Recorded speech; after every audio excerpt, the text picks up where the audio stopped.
There's a price to be paid for the purposeful underdevelopment of a people. When I'm driving in New York, a lot of times I go hunt 25th Street, the mecca of the African-American experience in New York. I see brothers and sisters nodding out on the corner, okay? They wait for the light to turn red on the Bruckner Boulevard and come and ask, can you give me some money? There's no human being should ever have to do that. Right. When we were in Los Angeles, I was watching people living in tents on the street. Yeah. Skid Row, things like that. Yeah. Humans should not be that way. And I don't care. This goes back to priorities. I don't care how much money we have. If you're looking at your brother and sister like that, and I'm not even talking about black folk, because I'm going to look out for black folk. Any folk should not have to live like that, no matter what your culture is. No human being should be denied the basic things in life. When we were in Africa, we never had to worry about eating. We never had to worry about clothes on our back, shelter over our head, and safety of ourselves and our children and family. We didn't worry about that because the community was together. So, and we even do it today in the South. This is what has been one of our blessings. Grandma was like Jesus. It took 3 fish and 2 loaves of bread and fed the whole stadium. That's right. Grandma's hands did that. That's right. That's a reality that we did. That's right. And that's the history that we come from. And so Oscarville is meant to remind us. I pay homage to the ancestors. And I just thank them for all they did to get me here. That I could sit with good folk like y'all. Likewise. And have this kind of conversation. They did that. Because if they had decided to give up, if they had decided to think that they couldn't do it no more, we wouldn't be here. You wouldn't have that microphone, camera, or this wonderful building to have this conversation in. That's right. But because of them, we are here. We must pay homage to them and promise them we're going to continue. Because if they could do that then, we can do this now. I ain't just giving up. I'm going to keep on keeping on because it ain't over till we win.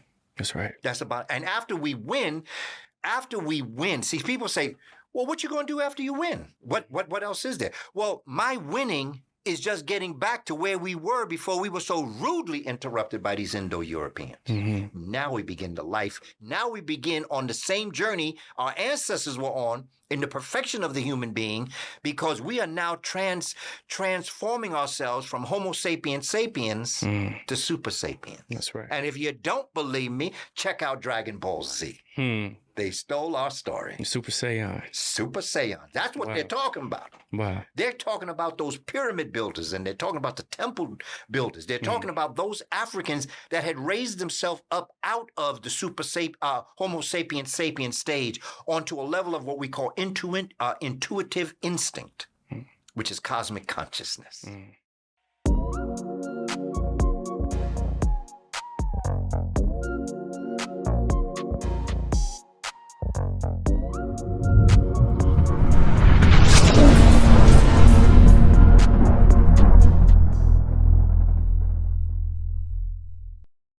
Good people, what's up, what's good? Blessed be your host, Caleb Smith. Today we have a very special guest in the building, Dr. Kaba Kamene. He's been doing amazing work for decades now. And one thing that I truly love is that you give back. You talk to the youth. We have Brother Chase here, Hey Ruse here. I'm so just appreciative of having you here in Atlanta. Following you, being around you, I'm grateful. So I appreciate you greatly. Brother, I appreciate your appreciation. Yes, I appreciate you, man. I congratulate you on your work and all the things you're doing. And please, my sister, please let us know your name. Sydney. I just want everybody to know Sydney. I want them to hear your voice, because sister decorated this room, and like I'm telling you, my sister Sydney, image is powerful. I'm looking around here, the amazing Spider-Man. Yes, sir. Right next to our brother, Nipsey. Yes, sir. Yeah, Nipsey Hussle. The image is everything, and it's so important, brother, that we understand how all this works. So I just want to thank you, brother, for inviting me to be a part of this. Always. I've been looking forward to this. As you say, we've been talking Yes, sir. long term. Yes, sir. Okay, long distance. Yes, sir. But now we short distance. Yes, sir. So this is a good thing. And we here. Look, no doubt. We're about to have just a crazy conversation. Powerful. One of the books that I think you had gifted me maybe back in February, Professor William Leo Hansberry. Yeah. I minored African American Studies, journalism in school, Georgia State, and we never talked about him. Never talked about him. Did a plethora of books, essays, articles. Had no idea. I read that book and I was fascinated, knowing that, you know, everything that he had to go through, withstand financially, educationally, and he would make it happen. So getting that book, I appreciate that. And it was a quote that you had in there. And I think it was, pride is the key, education is the torch. Lock. Is the lock. Life is the door, right? Life is the door. That's when we put pride into education, the door to our life is open.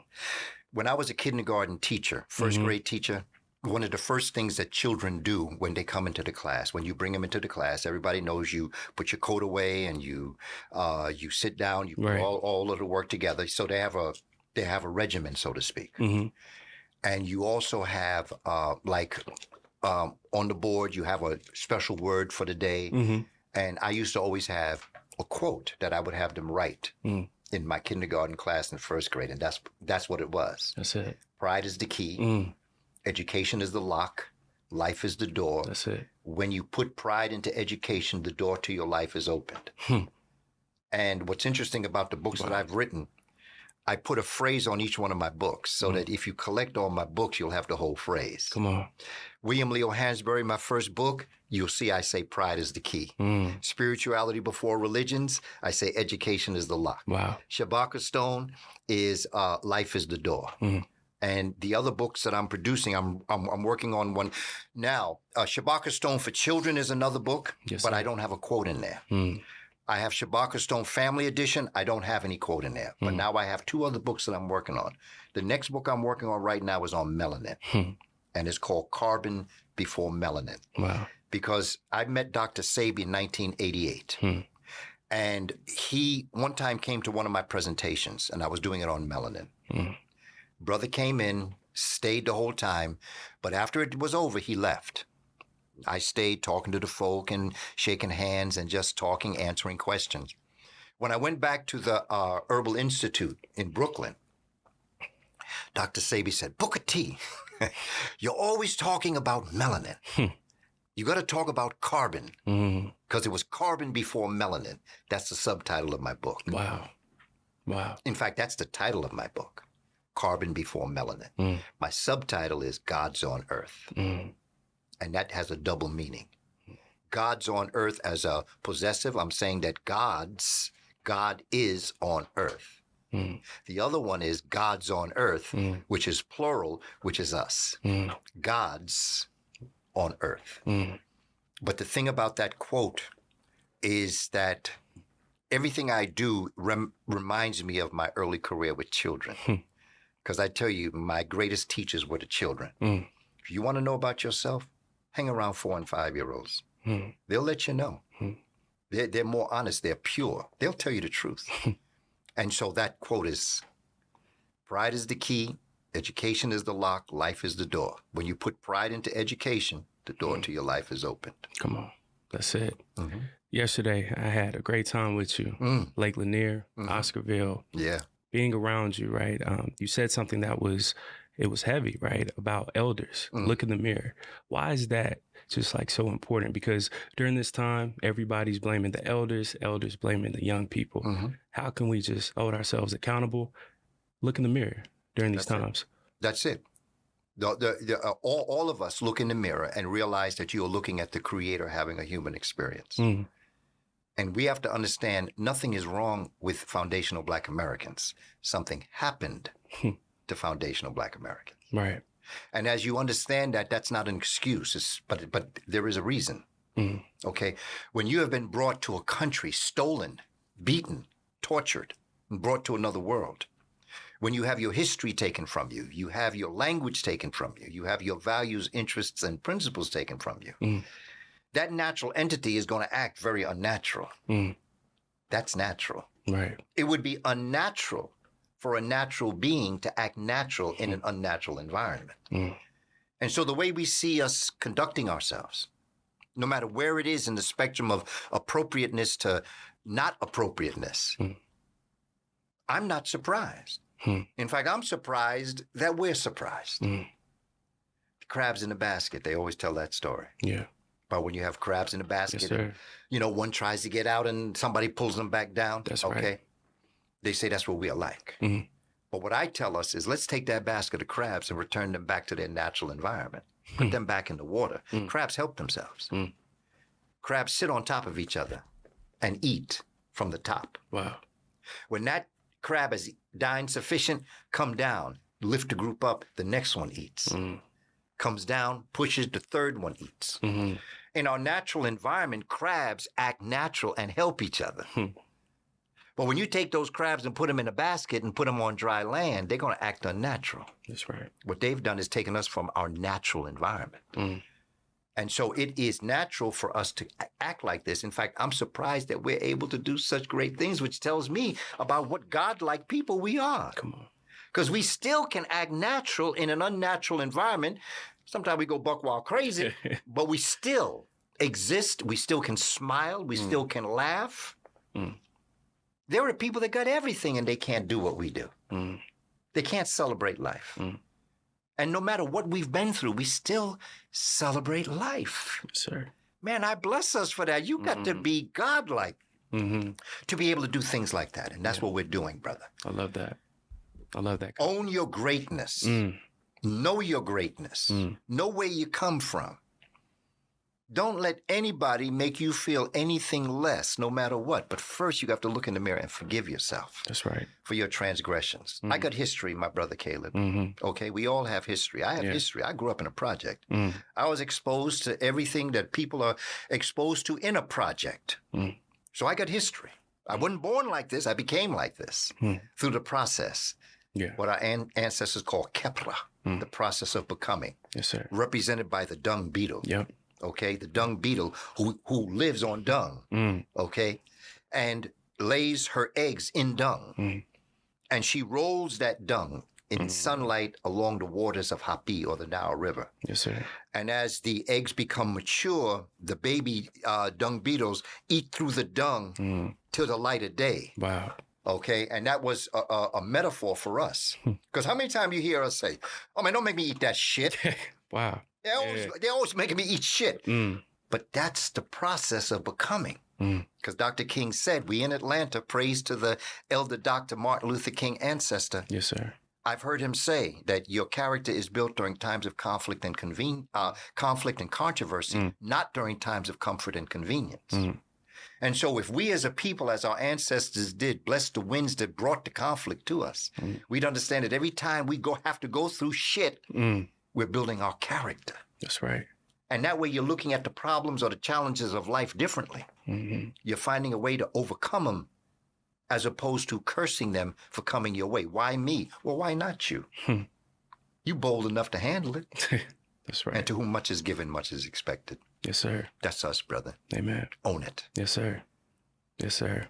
Oscarville, being there, what did you feel being around Lake Lanier, being around the water, seeing it move? Blue jays are flying around, cardinals. What did you feel from that? Oh, bruh.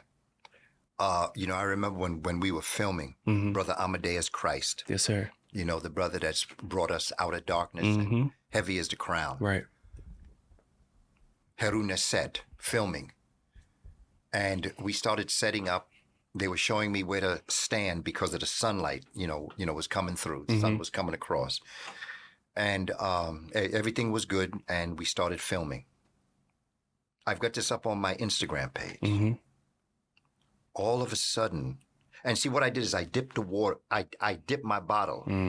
See, because when we do libation, yes, sir, we pour the waters in order to bring our ancestors into what we're doing.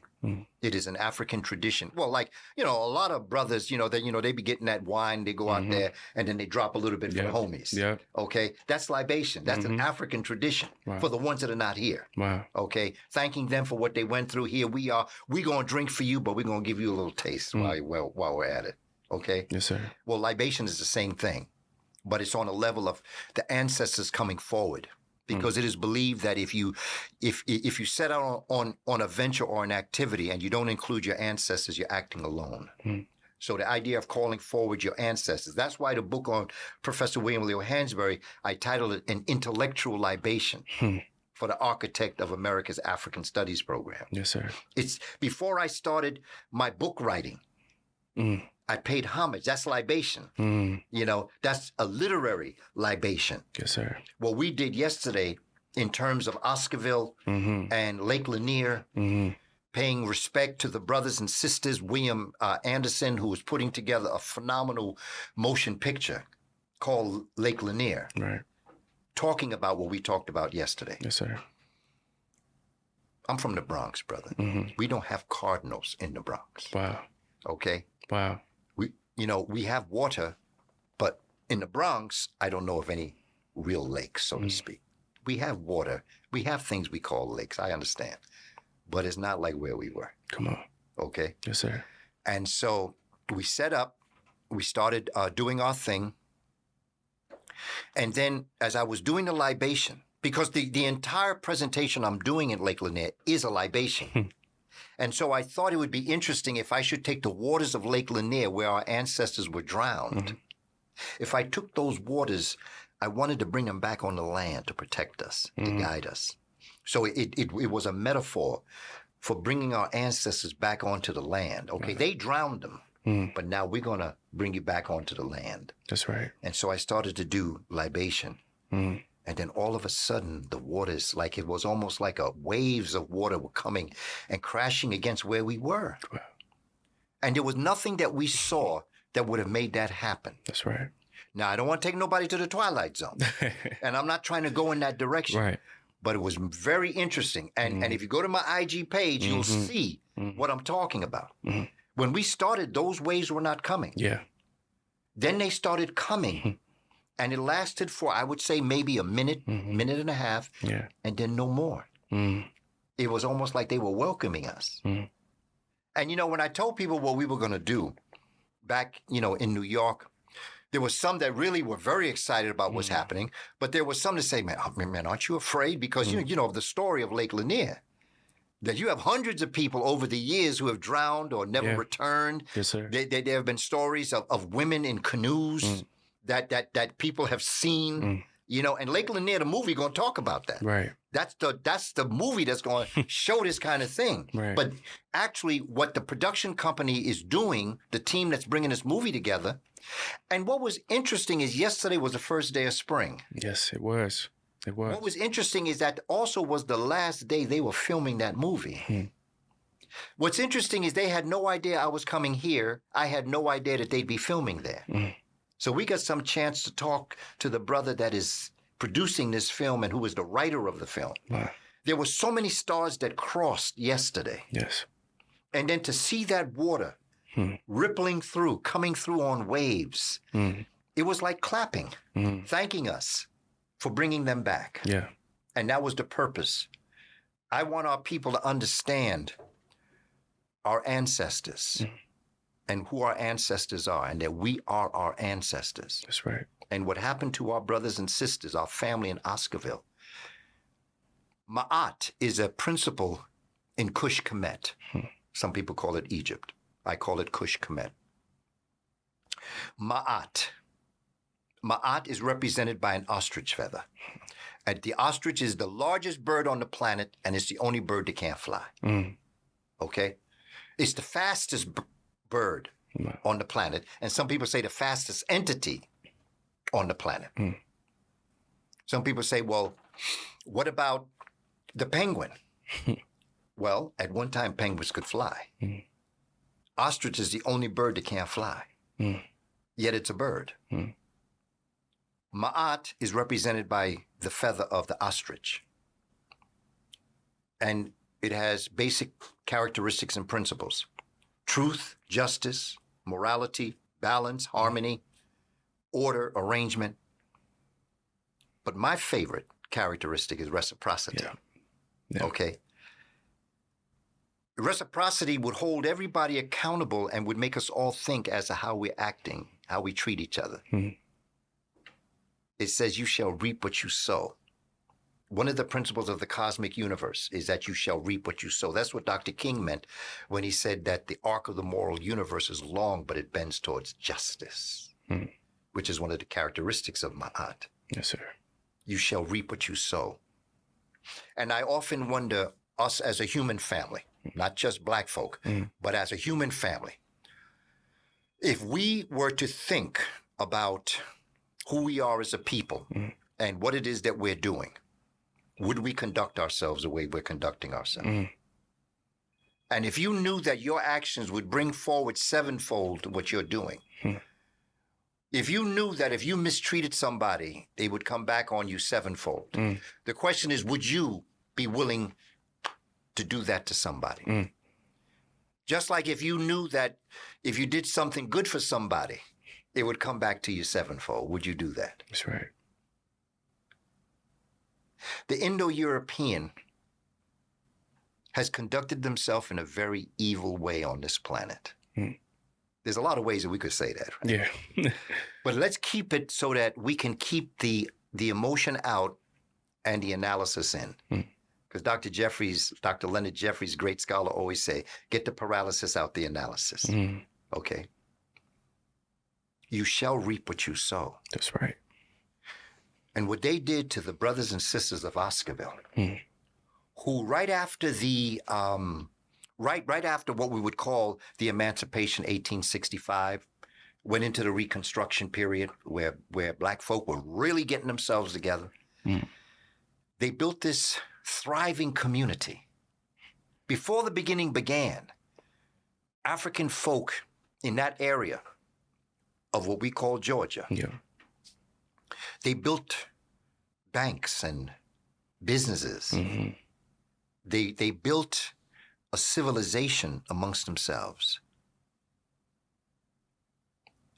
And the Europeans were jealous. See, all this stuff about what they say about us, we have had so many great examples from Black Wall Street to Oscarville, all around the country, Arkansas. Black folk were getting themselves together. California. Okay, we're just coming from California doing a documentary there. Black folk were doing things. In fact, they founded, but they were from Mexico. Okay, Pio Pico. Okay, the last governor of California founded these concepts before the Europeans came in and took California from them. Okay. All these great things we tried to do and build a city, and every time we tried, they would knock us down in whatever way they could. They took that dam and they flooded this city to hide the sins that they had done.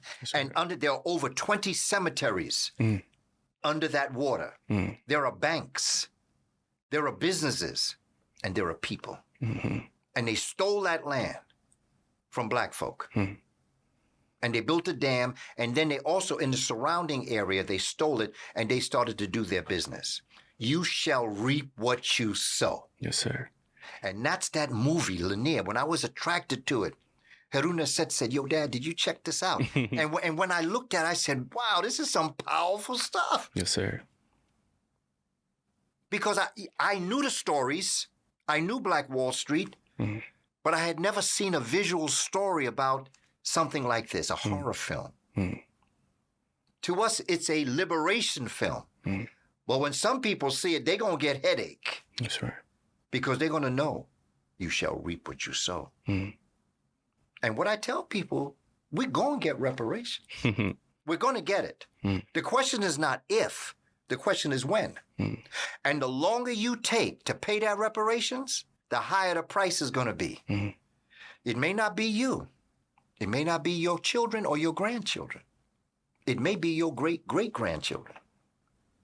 And if you put off repairing what you've done, your great-great-grandchildren are going to curse your name for not solving the problem when you could. This problem should have, first of all, it shouldn't have even happened. And they shouldn't have stole African people, and they shouldn't have stole the land from the indigenous, if I may call them, African people. But they did. Okay, fine. You enslaved them. You stole the land. You put indigenous people on reservations or on their homelands, okay? The worst of the homelands, and you stole the best of the homeland. Okay, you did that. Horrible.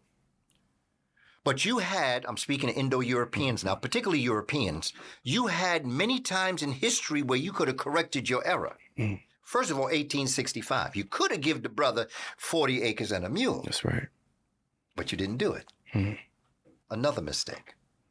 Then you had the civil rights movement. You could have solved your problem then, but you didn't. And every time you didn't pay, the price got higher. And the price is going to continue to get higher. And if Europeans think that they're not going to pay reparations, they have another thing coming. You're going to pay reparations. One of your generations is going to pay reparations. I pray it's not off your hide. There's a price to be paid for the purposeful underdevelopment of a people. When I'm driving in New York, a lot of times I go hunt 25th Street, the mecca of the African-American experience in New York. I see brothers and sisters nodding out on the corner, okay? They wait for the light to turn red on the Bruckner Boulevard and come and ask, can you give me some money? There's no human being should ever have to do that.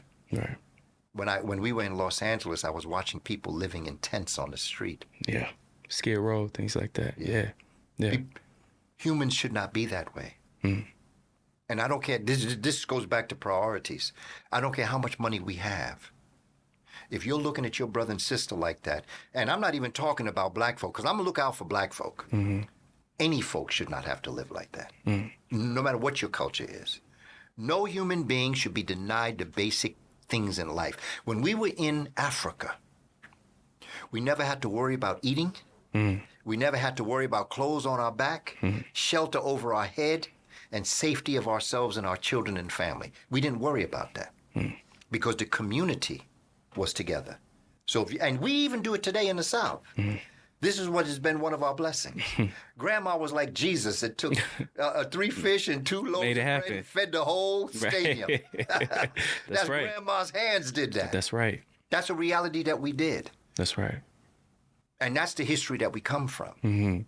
And so Oscarville is meant to remind us. I pay homage to the ancestors. And I just thank them for all they did to get me here. That I could sit with good folk like y'all. Likewise. And have this kind of conversation. They did that. Because if they had decided to give up, if they had decided to think that they couldn't do it no more, we wouldn't be here. You wouldn't have that microphone, camera, or this wonderful building to have this conversation in. That's right. But because of them, we are here. We must pay homage to them and promise them we're going to continue. Because if they could do that then, we can do this now. I ain't just giving up. I'm going to keep on keeping on because it ain't over till we win. That's right. That's about, and after we win, see, people say, well, what you going to do after you win? What else is there? Well, my winning is just getting back to where we were before we were so rudely interrupted by these Indo-Europeans. Now we begin the life. Now we begin on the same journey our ancestors were on in the perfection of the human being, because we are now transforming ourselves from Homo sapiens sapiens to Super Sapiens. That's right. And if you don't believe me, check out Dragon Ball Z.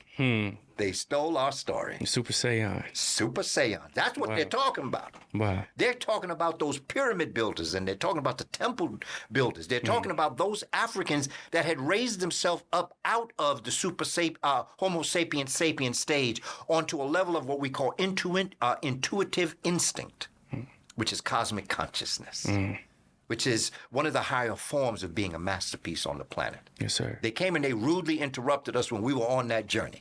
So after we win, we got to get back on that journey to continue what is called the road to Super Sapiens or Homo Perfectus. That's us. That's heavy. Cosmic consciousness, right? When we read things like a Shabaka Stone, how did you feel of learning about how our people could go back 2,500 years and study something and try to just rebuild that? Brother, how was that? It was, well, I was first introduced to Shabaka Stone. Right. My mother. Mm. My mother was a secretary in an oil company, a major oil company in Wow. New York. And because of the nature of the size of the building, they had a Xerox department where when the lawyers and other people would be making copies, they just did not go to the other room and make copies. There were so many things being done in that building that they had a whole Xerox area where they would bring whatever needed to be copied and then brought back up to whatever department they were in. Right. And I was writing a novel on Ethiopia. And my mother used to make copies for me because everybody in the Xerox room were black. Okay, so my mother had a relationship with all these younger brothers and sisters. Yes, sir. And my mother would bring my work in to be copied. And one day, the brother said to my mother, to Miss Coleman, you said this, your son wrote this? He said, yeah, my son wrote this. And he said, if your son wrote this, he definitely would be interested in this. Wow. And he gave her a copy of Stolen Legacy. This is back 1976, 1977. Wow. This was before Stolen Legacy by Dr. George G.M. James was republished because it was on the underground. That's how we got our work, is the underground. Wow. In the Xerox companies of big oil companies or in industrial complexes, Yes. the Xerox would take an Albert Churchward book or a Gerald Massey, Natural Genesis, and make copies and then give it to the community. This is how I got a hold of George G.M. James's Stolen Legacy. So my mother brought it home. She said, yo, Skip, this is my nickname. Skip, if, they said you'd like this, check it out. And so I started reading Stolen Legacy about how the Greeks stole our legacy. And I was just getting into it. Then I got to chapter 8, page 139 to 151. That dealt with the Memphite text, the Memphite theology that was rewritten on stone, called the Shabaka Stone. And man, I read that, brother, and that just, because I was interested in astronomy. Yeah.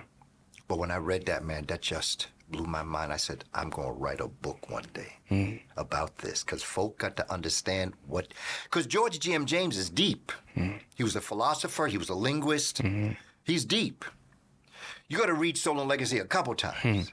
I used to drive up to the college I taught in on Saturdays, and we would, like the fraternities and sororities, the brothers and sisters asked me if I would teach them about Stolen Legacy, because some of them had heard about it. Some of them had read it, but it was heavy.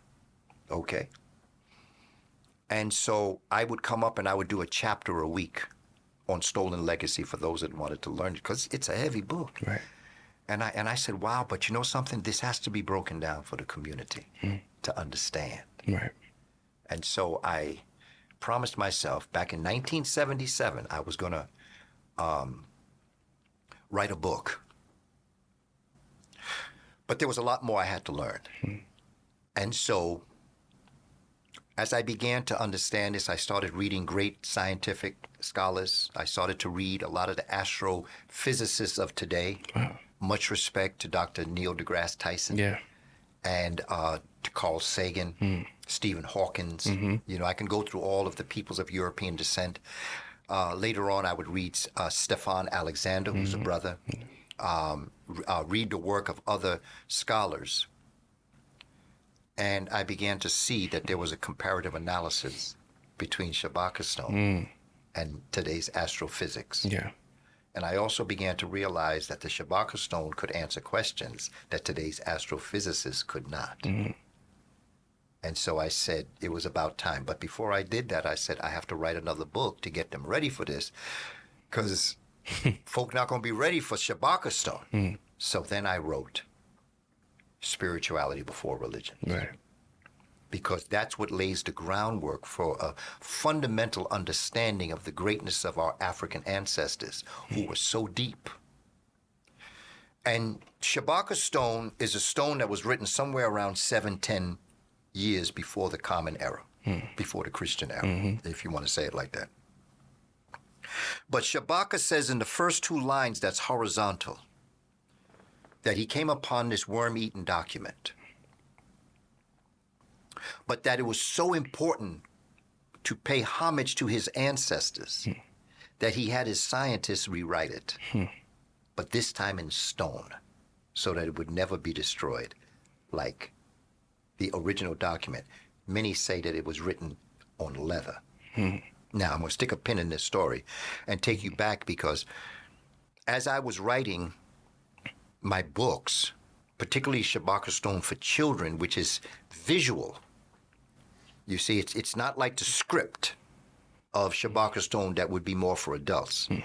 It's the visual story of Shabaka Stone, because I want the children to understand what's going on. And I carved in leather. There was a Panamanian brother that I knew named Josh Perrier. He worked for Tandy Leather. He taught me how to carve on leather. So my artistic contribution is on leather. I carve on leather like our ancestors carved on stone.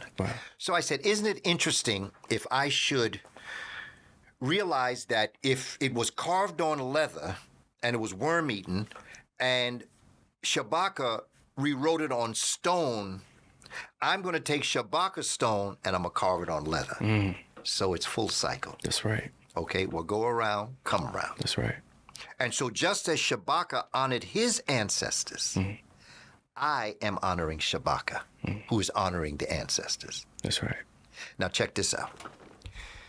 If you looked at the date when the Memphite theology probably was written to when Shabaka rewrote it in 710, and if you should take when Shabaka rewrote it in 710 and come up to March 21st, 2023, okay? Shabaka is here, when it was written is here. Yeah. Shabaka is here, and March 21st, 2023 is here.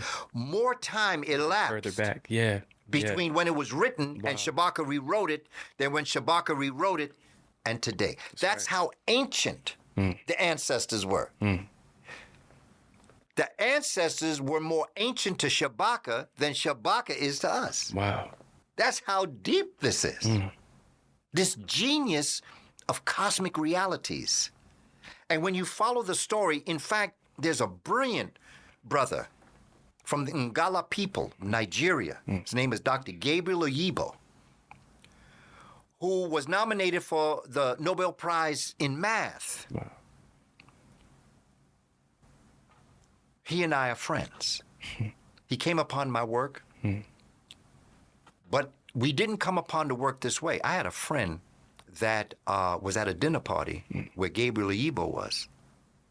And Gabriel Oyibo at the dinner party was talking to people about how his people, the Ngala people, traced their people back to Kush Kemet.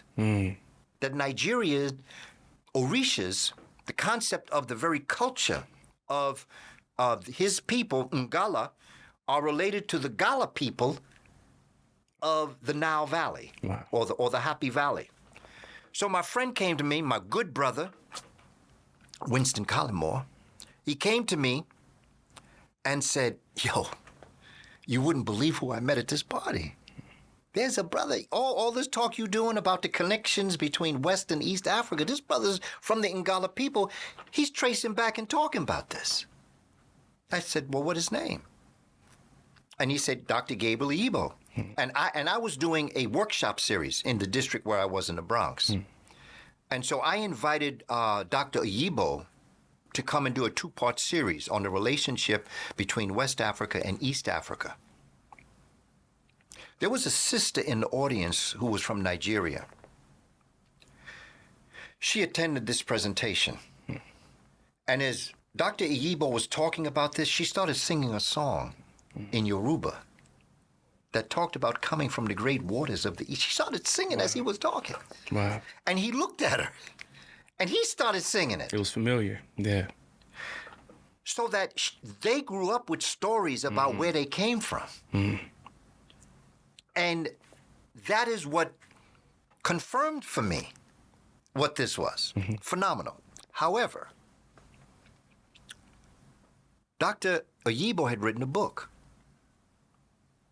And he started talking about turbulence in astrophysics and what turbulence was.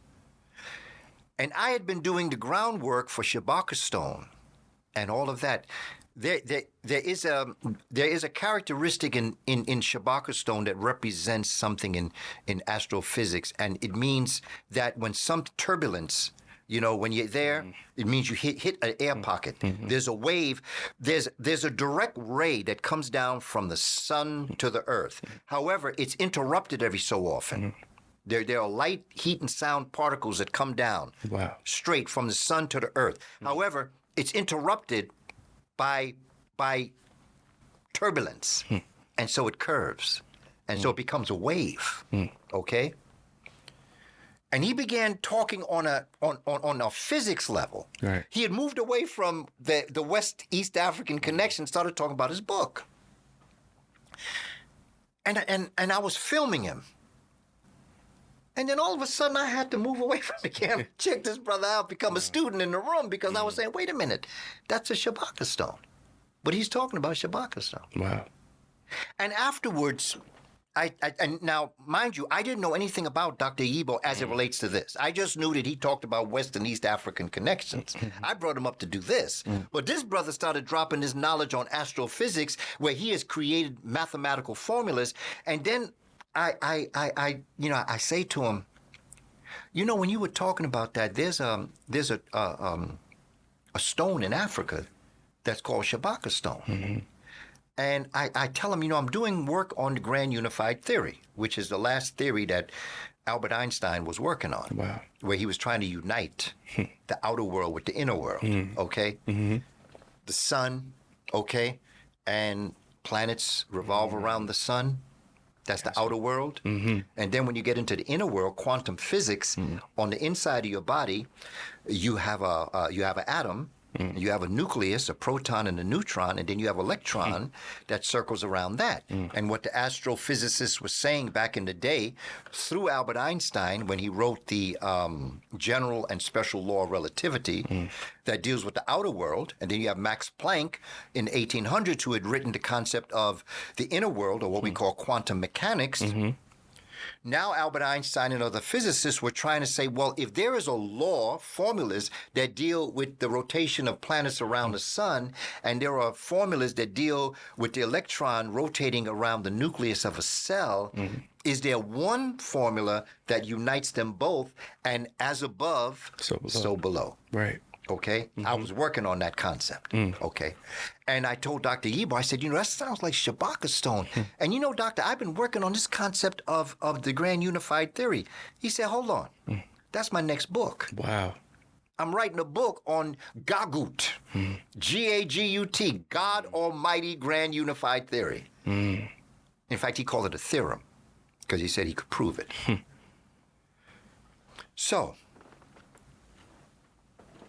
right after Dr. Clark joined the Ancestors in 98, I started doing a series of workshops and interviews like this. There's a brother, phenomenal brother named Reverend Clemson Brown. Reverend Brown said, listen, I'd like to get you two on tape. And so what he did is, he said, how can we do it? I said, well, what we can do is I'll invite him to my resource center, and we'll sit down and we'll talk, and you can film us. On YouTube, there's this YouTube. It's Dr. Gabriel Yibo and Booker T. Coleman Jr., because that was before I was Kaba, doing a comparative analysis of the Grand Unified Theory, or Gagut, and Shabaka Stone. That has gone all around the world. In Nigeria, because he's from Nigeria, I've got Nigerian folk that are on my sites now. Wow. Because of my relationship. In London, when they brought me to London, many of the brothers and sisters from Nigeria were very proud of Dr. Oyibo's accomplishments, and so they saw Gagut. They saw our interview, where I am taking every one of his symbols, every one of his concepts in his theory. I'm taking them and I'm placing them in Shabaka Stone. Wow. As he's talking, because he talks 20 minutes, I talk 20 minutes. He talks 20 minutes, I talk. Because we didn't want to go back and forth because it might have been confusing. So he set up his formulas with all of his representations, all of his concepts, all of his symbols of what Gagut is. And then I would stand up and I would do all of the principles of Shabaka Stone. And then he'd come back and he would then start talking about the comparative relationship. And then I came back to do the comparative analysis between what he was saying in physics and what Shabaka Stone was saying. And here's what we came to, and it's something that Dr. George G.M. James came up to. The ancient Kush Kemet scholars knew more than scientists of today. Wow. And the reason why is because Western civilization never understood science and spirituality. That's right. Africans understood that science and spirituality was two sides of the same hide, two sides of the same coin. If I showed you a piece of material and it was suede on one side, I wouldn't have to ask you if the other side was leather. Because the other side of suede is leather, the other side of leather is suede. If I showed you a coin and it had a head, I wouldn't have to ask you, do you think the other side is a tail? And that's the same thing with spirituality and science. That's why the subtitle of my book, Spirituality Before Religions, is Spirituality is Unseen Science, and Science is Seen Spirituality. Shabaka Stone will blow your mind. It will answer the questions in life. And that's why Neset Biti, or Pharaoh Shabaka, said it was such an important document that he had to rewrite it. And that's what he did. And he updated it with the knowledge that the Kush Kemet scientists had come to since it was last written. Wow. And what I did in my book is I updated Shabaka Stone from the current information that is today. What goes around comes around. That's right. Reciprocity. That's it. And that's where we have to come from as a people. Yeah. And I tell people, and I believe that the books that I tell people I don't write books because I'm a writer. I write books because I got something to say. That's right. I just don't write books because that's my occupation. Because right now what I'm doing, I believe I'm much better equipped to talk than write. So I don't look at writing, so to speak, as a career. I look at this more like a career. Because my mind functions better from my mind through my tongue. Some people's is better at writing, so the relationship is the mind to the hand, or however you present it. Right. I do both, but I believe I'm more comfortable when I'm doing this because my thoughts flow, and people say, "Brother, can you repeat what you just said?" And I said, "What I just say?" You flowing. Because I'm constantly moving forward with my thoughts. That's right.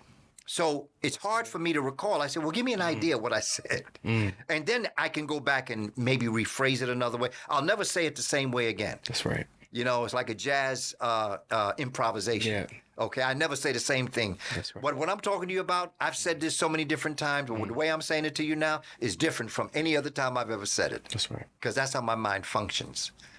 But Shabaka Stone is a very important book, and I felt that it was just too important not to do it for the children. So I had to write Shabaka Stone for children. Right. And then I wrote a family edition, which is hardcover, that adds more material, more information. If people said, wow, this is heavy, where can I get books, or what books should I get? I have the whole book list there for that also. Yes, sir. Brother Caleb, we have to do this, man. Has to be us. For sure. Have no fear for atomic energy, because none of them can stop the time. That's what Bob Marley tells us in Redemption Song. Yeah. Old pirates, yes, they rob I, sold I to the merchant ships. Minutes after they took I from the bottomless pit. But my hand was made strong by the hand of the Almighty. We forward in this generation triumphantly. Emancipate yourselves from mental slavery, because none but ourselves can free our minds. Have no fear for atomic energy, because none of them can stop the time. How long shall they kill our prophets while we stand aside and look? Some say it's just a part of it. We got to fulfill the book. Won't you help to sing these redemption songs? That's Bob Marley. That's my prophet. A prophet is not a psychic. A prophet is just a good historian. Because when you know what happened in the past, you can interpret what's happening in the present. You can predict what's going to happen in the future. Amen. And when it happens, people say, oh, man, that was psychic. No, that wasn't psychic. I'm just a historian. Well studied. I know what happened in the past. Yeah. I can tell you what's going to happen in the future. And I'm telling us, get ready. Yeah. Dolly House is falling. This Oman Empire is falling. Yeah. Indo-Europeans have never been able to manage a civilization more than 500 years. No. The Persians lasted about 181 years between 525 and 332. It's the blink of an eye. Yeah. Yeah. The Greeks came in 332. They were overrun by 30 BC. That's a little over 300 years. Wow. Romans took it from 30 BC until about 426, which is a little over 56 years, give or take. Then Europe went into darkness. Yeah. And it wasn't until Africans from North Africa, the Moors, went in Come on. and redeemed them in 711, brought back civilization back into Europe, cleaned up their nasty selves. Here's some soap, damn. Alcohol. Yeah. And then they brought alcohol. Yeah. Because after you wash your funky butt, now you got to disinfect it. Brought in fruits and vegetables. The Valencia orange comes directly out of Africa. Strawberries, olives, different ways of growing grapes, terrace farming in agriculture. They built the first music conservatory. Yes, sir. They brought this harp from Africa, encased it in wood, turned it sideways, combined it with the xylophone and the kalimba, the finger piano, and that's the piano.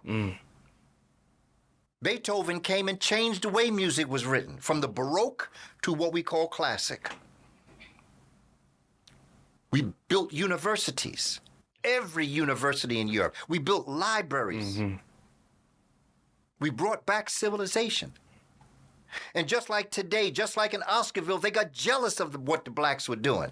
So they chased them out by 1492. That's right. Europe plunged back into, whether we realize it or not, nothing good has happened since then. The only good that has happened is what black folk have brought to the table in order to recreate what they hoped they understood from the Moors.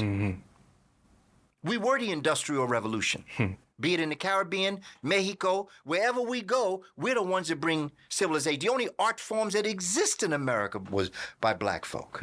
Music and art. Same way in Spain. We brought that in. Now, this dolly house is falling. They can't handle civilization. Yeah. They built it on the backs of people, and they're so greedy. And I don't speak in absolutes, Brother Caleb. I've met good people in all cultures. Right. I want to make that real plain. Yeah. I know we want to characterize everybody like that. I understand. For sure. I know there's good white people out there. But honestly, I ain't got time to look for you. It's not worth the risk. Yeah. There's 1,000 wolves outside my door. There's 100 who put their life on the line to protect me. Problem is, I don't know where they are. They could be way in the back with the 900 ready to yelp at me. Right. Okay? I don't know where those 100 are. Am I ready to go outside? I don't think so. And if I'm not ready to go outside, that means that I can't characterize you whether you're good or not good. I know there's good people out there. But the other thing is what Malcolm told them. If you really want to help us, take care of them berserk people in your community. That's how you can help us. We know what we got to do. We don't need you with us. You take care, because you know you was in that house for Thanksgiving when your Uncle Derek was off to the side talking about how he wanted to put a knee in the neck of a black man. Come on. And you went to Grandma and told her, Grandma, Uncle Derek is talking about putting his knee and killing black people. Grandma said, oh, no, he only says He's just that. talking. He's just talking. Oh, hell no, Derek ain't talking. He wants to do it, and he did it. Yeah. You let him do it. Mama, you protected that beast. Okay? And to the European woman, you gave birth to that beast. What type of mother were you that you could raise a son to turn around and put shackles on you? Wow. What type of mother were you? You better check your mother skill, because sisters don't play that. You know, mama will take care of your business. Okay? Black women don't play like that as mothers. They didn't even play like that on the plantation. They used to tell a white boy what to do. Most of the time, most plantations, black women ran it like they were the generals of the plantation. They ran stuff. The white man came to her and say, what should I do, mammy? So we have to understand that this dolly house is falling. And if it falls, we're going to fall with it. Are we in a position? Do we have our own economic system in place? Do we have our own educational system in place? Do we have a form of governance that we can govern ourselves? And if the questions to that is no, then we got some work to do. Don't busy so much with what they're doing. Keep your eye on them. I ain't saying don't watch it. Watch them. But what I'm saying to us is we have to get ourselves together. And to my brothers who are blood, sisters who are blood, brothers and sisters who are Crips, I want you to look at each other. And I want you to ask a soul-searching spiritual question. Are you my real enemy? Should my guns be pointed at you? Soul-searching now. Ask yourself that question. Yes, sir. And then become the security force of the community. So Uncle Derek can't do that no more. And if he should, there is a price to be paid. Sure. We have to have a security force. Because you can own everything in the world. But if you can't protect it, you only holding on to someone else come and can take it from you. You have to be able to protect what you have. You have to be able to secure what you have. Because remember, Africa had everything. Remember, Native Americans had everything. How was that snatched? There was no security force. Yeah. Because if Geronimo and Cochise had Homeland Security, had they decided to build a wall along the East Coast, we wouldn't be where we are today. So we have to know who we're dealing with. Yes, sir. But we have to take care of our own business. For sure. We have to build our nation. Yes, sir. That's it. That's what we have to do. You know? I feel you. On Sunday, it was a great lecture. Spirituality, unseen science, right? I thought about something, right? You know, growing up here, deep south, grandmas, they're always praying. My grandma, you know, in her Bible, spiritual. She always pray over you. Prayers work. Yeah. What do you think makes our grandmothers just so spiritual as a people? You know, what's interesting is in spirituality before religions, I don't say anything negative about any religions. Yeah. I don't try to remind Christians or Hebrews or Muslims or Rosicrucians, Buddhists, agnostic. I don't try to say this is where it came from. Yeah. What I want to do is I just want to lay it out. I want to present a Kush-Kemetic vocalization of spirituality that came out of the minds of the Twa people, who we derogatorily call pygmies. Yeah. It was never meant to put any faith system down. Because as we spoke on Sunday at JB's Record Lounge, we talked about the importance of Christianity. I have a lot of respect for Christianity because when we were on the plantation, we needed something that we could hold on to. Our lives were so atrocious. Our experiences were so painful. We could have given up. And Christianity just happened to be that story of a human being that was born. Now, we should have known that he was black. Right. From when Mary and Joseph went into the inn and they said, you can't have that child up in here. You have to go into the stable with the cows and the pigs. Right. You know, we should have known he was black then, you know, because they had segregation back then. That's right. But the idea is the fact that Jesus the Christ was a story that our ancestors could hold on to in the plantation. And had they not had that story, many of them might not have survived. Many of them might have just gone totally berserk, maybe commit suicide, thinking that there was no day. But the story of resurrection, being able to come back, allowed them solace, you know, feelings that it's going to be all right. We can do this. Yeah. And so they lived. And because they did what they did, we are here today. And they did what they did because of their belief in Christianity. And so I don't put Christianity down because it solved our problems and met our needs. So that was a good thing. But there's another reality. The other reality is that if a spiritual system no longer solves your problems and meets your needs, it's like you carrying the boat on your back after you crossed over the river. It got you across the river. It got our ancestors through this enslavement process. But if you keep carrying that boat on your back, it becomes a burden on land. And right now, religion is becoming a burden on us. It is creating a concept where we are believing and having faith in something. And belief and faith means that it really don't exist. It only exists because you believe it and you have faith in it. But in spirituality before religions, one of the things that I'm trying to emphasize is that we are born in the image and likeness of the Creator. That's right. Therefore, we are the Creator having a human experience. So don't look out here for nothing. Every answer you need was born with you. In fact, every answer you need was born before you were born. And when you got ready to carry out your divine purpose, your mommy and daddy, if I may say it this way, had a big bang and brought you into existence. That's right. You were already assigned your task before you were born. It's just like nature. Put all the food on the earth before the human came into existence. All we did was create agricultural science that diversified what the Creator and the ancestors had already given us. Yeah. So Christianity for grandma and for great-grandma, Big Mama, huh? Big That's the name Mama. used. Yeah. helped her through those times. Christianity and the story of the loaves and fishes allowed to teach her how you could feed the whole community if something happened. You could take a couple potatoes and onions and create a meal for 8 people, when in reality, for most people, only 2 people could have eaten. And so Christianity solved our problems and met our needs.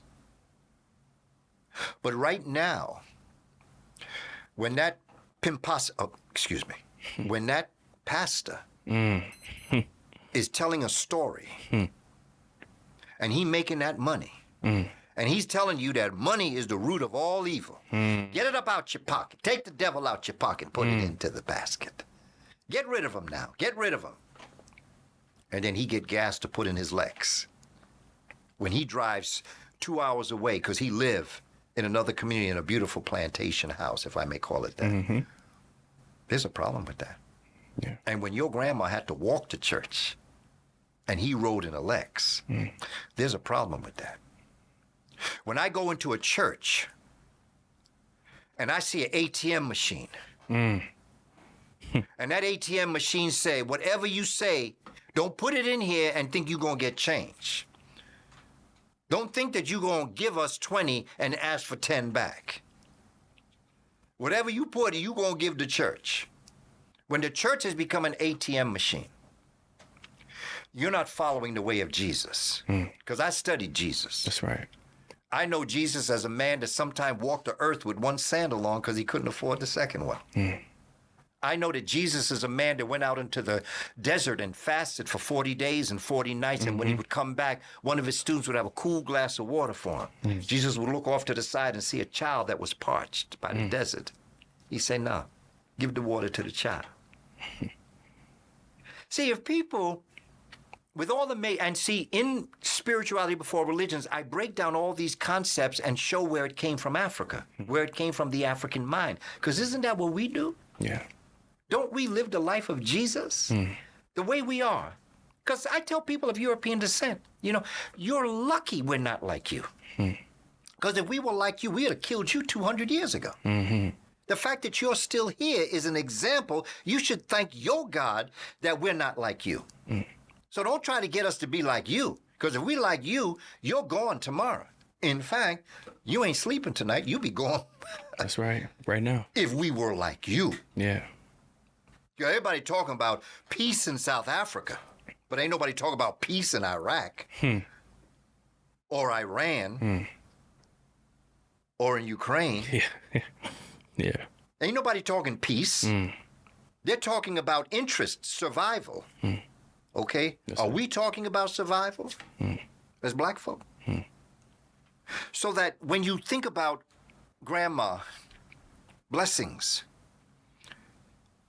for her age where she lived, her time, and for what she experienced, Christianity helped her give birth to her grandchildren. So thank you, Grandma. Okay? But there's a new day, a new way of thinking. It's a growth from where you are.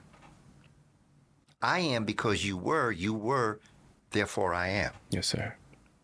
But now I'm you at a higher level of thinking. Like when you sing do, re, mi, fa, sol, la, ti, do. Okay, you begin with do and you end with do. But the second do is at a higher octave. Yes, sir. And it is because of you, Grandma, that I'm at that second octave. Thank you for all you did. Yes, sir.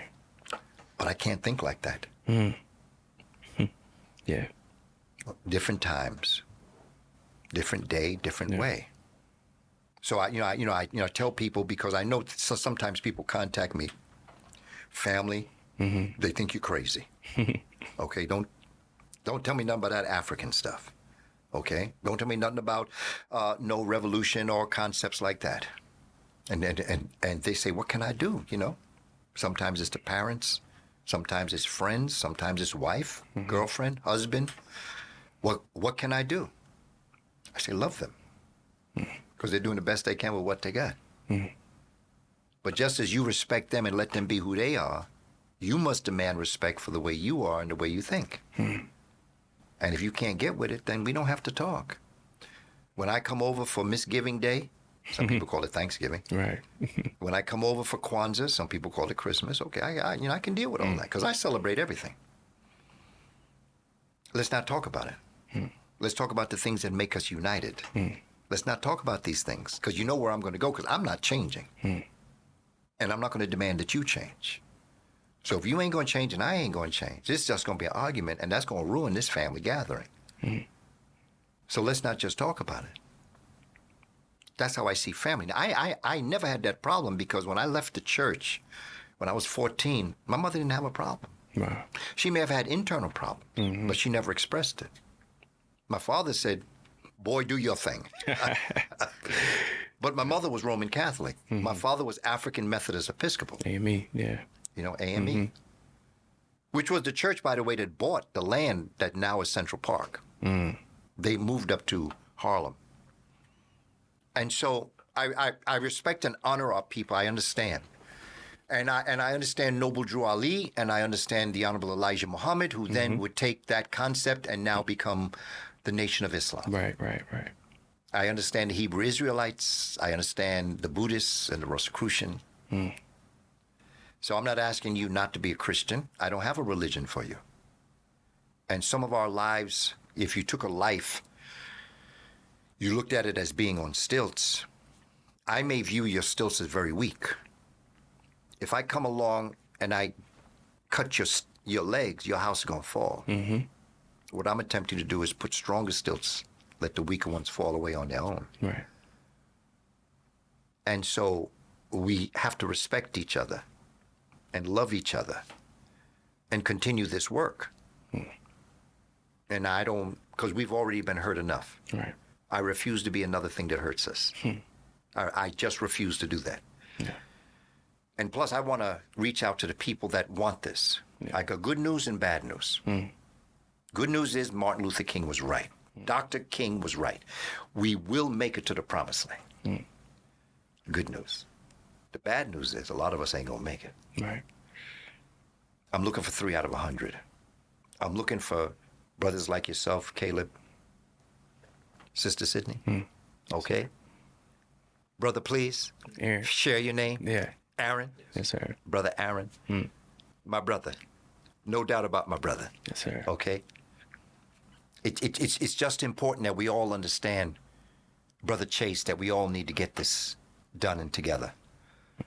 Heru, Naset, you know? Yeah. You know, we have to get this together. And we have to push forward with everything that we have. And love and respect people. Think of it as a fireplace where there's 12 logs. You want to start a roaring fireplace. But you can't light all those logs in there because you're going to burn yourself. Right. So you light the log that's closest to you. And the first one will light the second, second to the third, third to the fourth, and pretty soon it gets to the 12th, you have a roaring fireplace, but you only lit the first log. I'm trying to light the first log. If I tell you the train is leaving the station at 4 o'clock, and people start showing up at 3:45 to make sure they close up on line, and you show up at 4:30, you ain't getting on the train. Maybe next train, but the people in the front gonna get on this one. Right.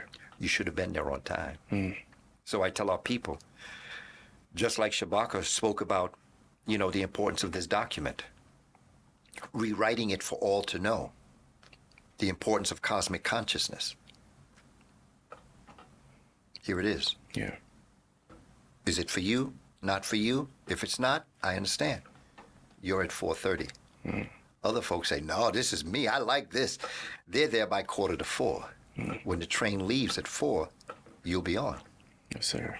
The 4:30 folk, you won't have to wait, hopefully, for the next train, because there's no guarantee the next train coming.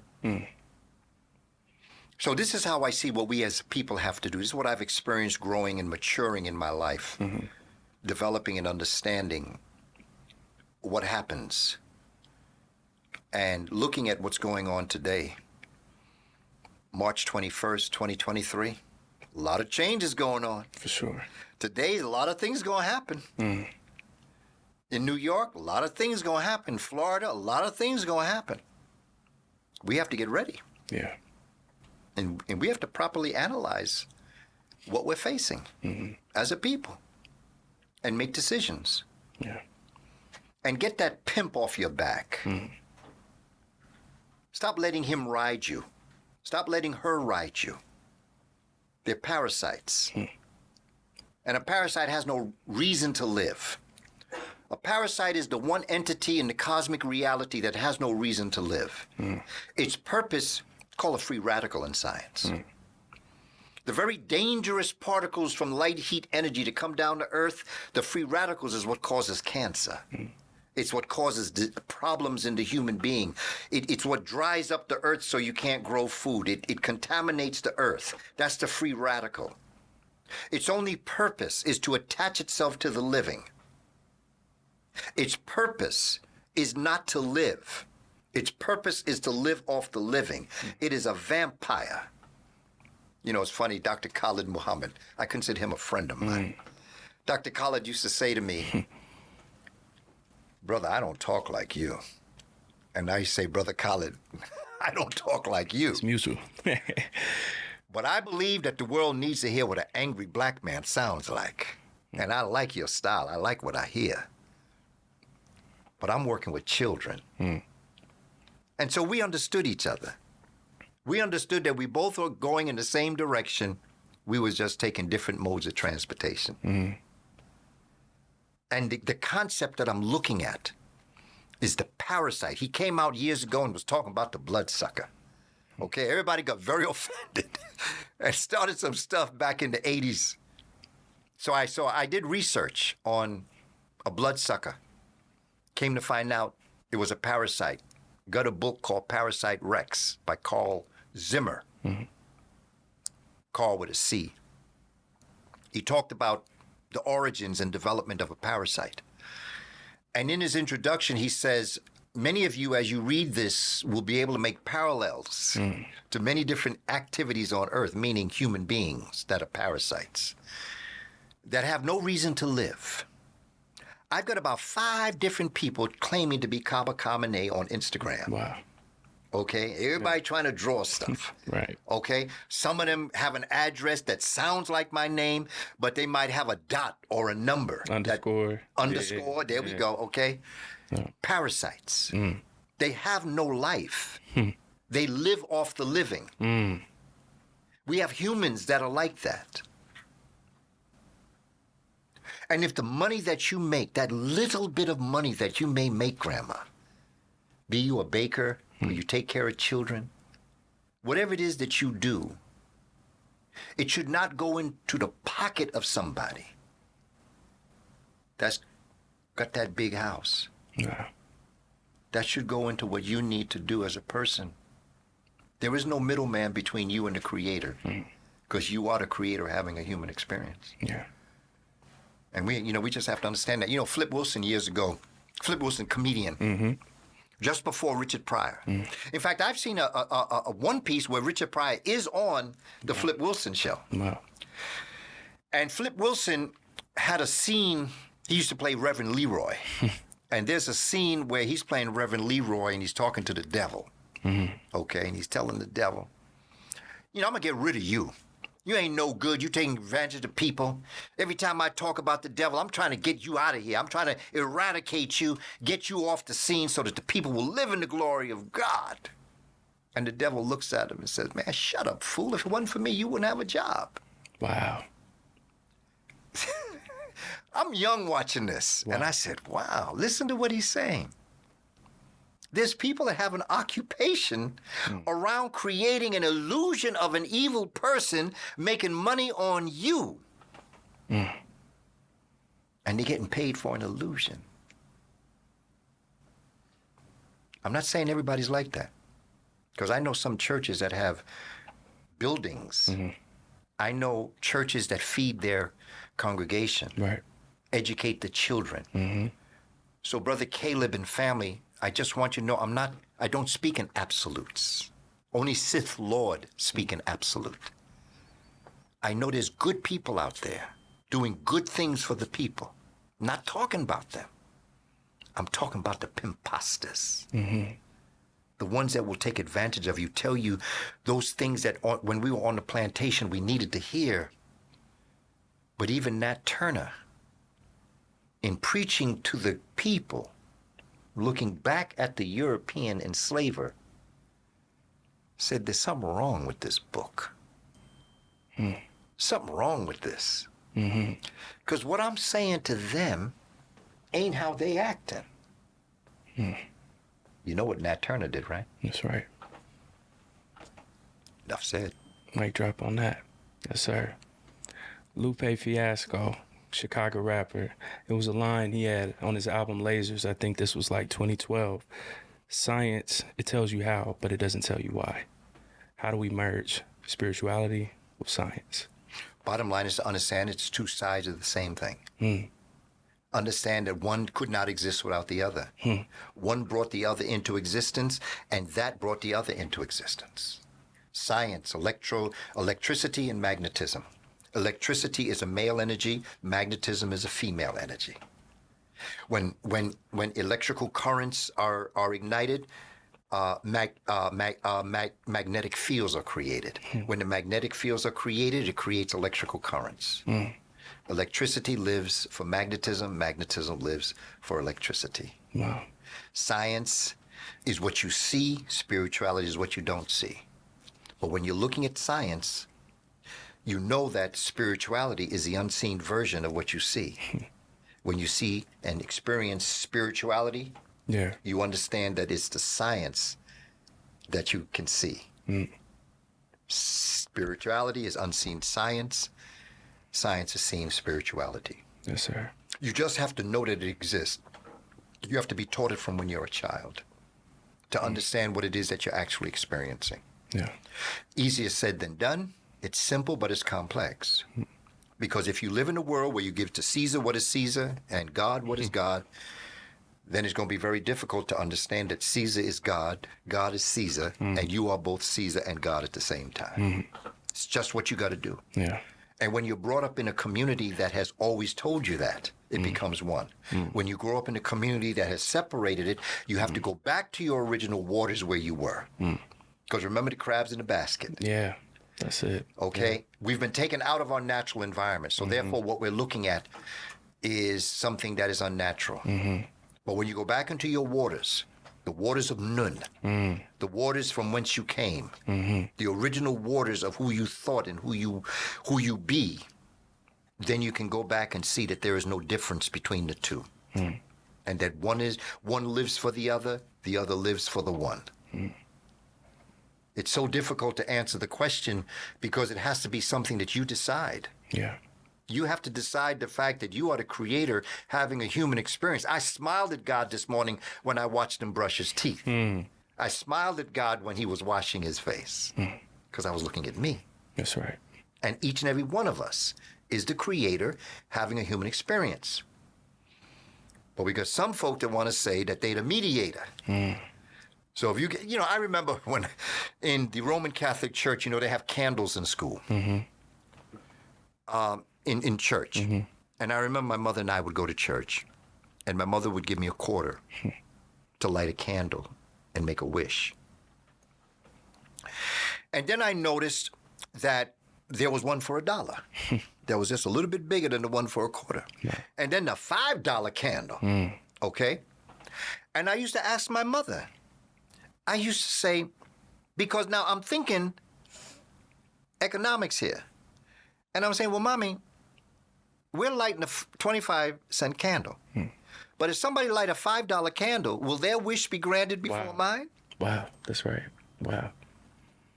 She said, no, Skip. She did her best. No, it just means that the same wishes will be granted, but if you have that kind of money, it's just something that you offer. Okay? That don't make no sense. But to my mother, it did. And my mother honestly believed that. And I look back on my mother, who I believe was probably one of the foremost Christians I have ever known in my life. If there was a human being that lived the life of Christ, it was my mother. And I've known so many others that are very much like that, particularly black folk. You win a Grammy Award, you look up and you thank God. I first want to thank God for this. Why are you thanking God up there when you're the one that sang the song? The creator in you sang that song. That's right. You got that award because it's you. But they got us looking out here for something that doesn't exist. That's why when on Sunday, when I spoke, I ended the presentation by playing a song. Song that Whitney Houston sang. I look to you. And you see, my thing is, I always try to use what I got to get what I want. I was in JB's record lounge, so I said, well, this is music time. Yes, sir. So let me use a little bit of music at the end just to explain. Everything that I had said about spirituality before religions is encapsulated in that song. And wasn't nobody sing that better than Whitney Houston. Come on, yeah. And as the song was playing, I walked them through what it was that the words were saying metaphorically. I look to you. And I asked them, who's you? You is the creator within you. So when you're down, you can't take another breath. When you're tired and you put everything into it that you have, when you don't know what you're going to be able to do next, I look to you. Who is you? You is the creator within that can answer all of your problems. That's right. All of your challenges. Can take you to the next level. It's up to you. It ain't about that 25-cent candle. It's not about the $1 candle. It's not about the $5 candle. It's about you. And you going within you. For those sports folk, it's something called fourth quarter drills. Yeah. Okay? When you've done just about, you got all your energy out, you can't go no place else. You done used up every piece of energy you have. The fourth quarter drills wake you up to an energy you never thought you had. But you got to get to that point when you need to pull it up to know that it exists. Yes, sir. Our ancestors did that every day of their life when they woke up on the plantation. And I pray for that every day. I pray for that energy that they had. Whatever energy they had, please give that to me today. Yeah. And if ever I should even dream that I'm having a hard time, I wake up and I apologize. Right. For even having a dream. Yeah. I ain't had no control over the dream, but I got to apologize to even have that thought in my head. That's right. Because for what my father did to get me where I am, what my mother. So we don't have to go all the way back to the plantation. Right. We can go back to our own parents, our grandparents, our great-great-parents, what they did to get us here. It's absolute miracle. Yeah. I celebrate that. I have such a respect for us as a people, for what we've achieved. Own it. Yes, sir. Own your greatness. Know it. Apply it. Work with the children. And let them know, as I try to let us know, it's going to be all right. Right. The one thing that the devil does, devil don't lie. Devil confuses. Devil give you 1/4 truth, 3/4 lie. You get so caught up in the 1/4 truth, you don't see the 3/4 lie. And what we have to do as a people is to understand the world that we're living in. And just make those plans, Brother Caleb. Yes, sir. Make it happen. And the work that you're doing here, I celebrate you. Likewise. I celebrate you. Voice of the Ancestors. Yes, sir. My brother Chase, I celebrate you. Sister Sydney, the images that you've created here, I celebrate you. You know, for what you're doing for us, what you're doing for me. You know? Brother Aaron, thank you, brother. Nasset, Heru, much appreciation. In Kush Kemet, we say dua, dua'u. It means eternal thanks. It don't mean thank you very much. It means eternal thanks. A thanks that was there yesterday, it is here today, and it'll be there tomorrow. Eternal thank you for all that you're doing to make this happen. And together we're going to make this happen for our people, because it ain't over till we win. Right. Bottom line. We just got to keep doing what we're doing. Yeah. We're doing it as we speak. This is liberating us. Step by step. Step by step. Maybe a little slow, but it's steady. It's forever forward, never backward. This is where we have to be as a people. Yes, sir. So it's just the way it is, brother. There's a commercial, you know, like I tell this to European people sometime when I'm doing a presentation and they're doing all this talking. I say, man, don't hate me because I'm beautiful. That's right. That's right. I was born like this. I can't help it. You know, leave me alone because I'm so great, all right? Right. That gets them stirred. Yeah. Because we have to let them know who we are. I'm not humble. And I don't have humility. That's right. Because when you look them words up, that's not good. No. Humble is when you put yourself down and put someone else up. Okay? I don't do that. Nor do I put someone down and to put myself up. That's right. It's the content of your character. That's right. I own my greatness. I pray that you do too. If you don't, that's not my problem. I did a presentation in Indianapolis, and I was teaching about the pyramids. And it was for the school system, and I was doing something on the pyramids and the math of the pyramids. 755 on each side, and it's up 481 feet. I gave them the mathematical formula. I was talking about what Africans had created. And I gave them the formula for perimeter. Perimeter equals 4S, or perimeter equals 2 times length plus width.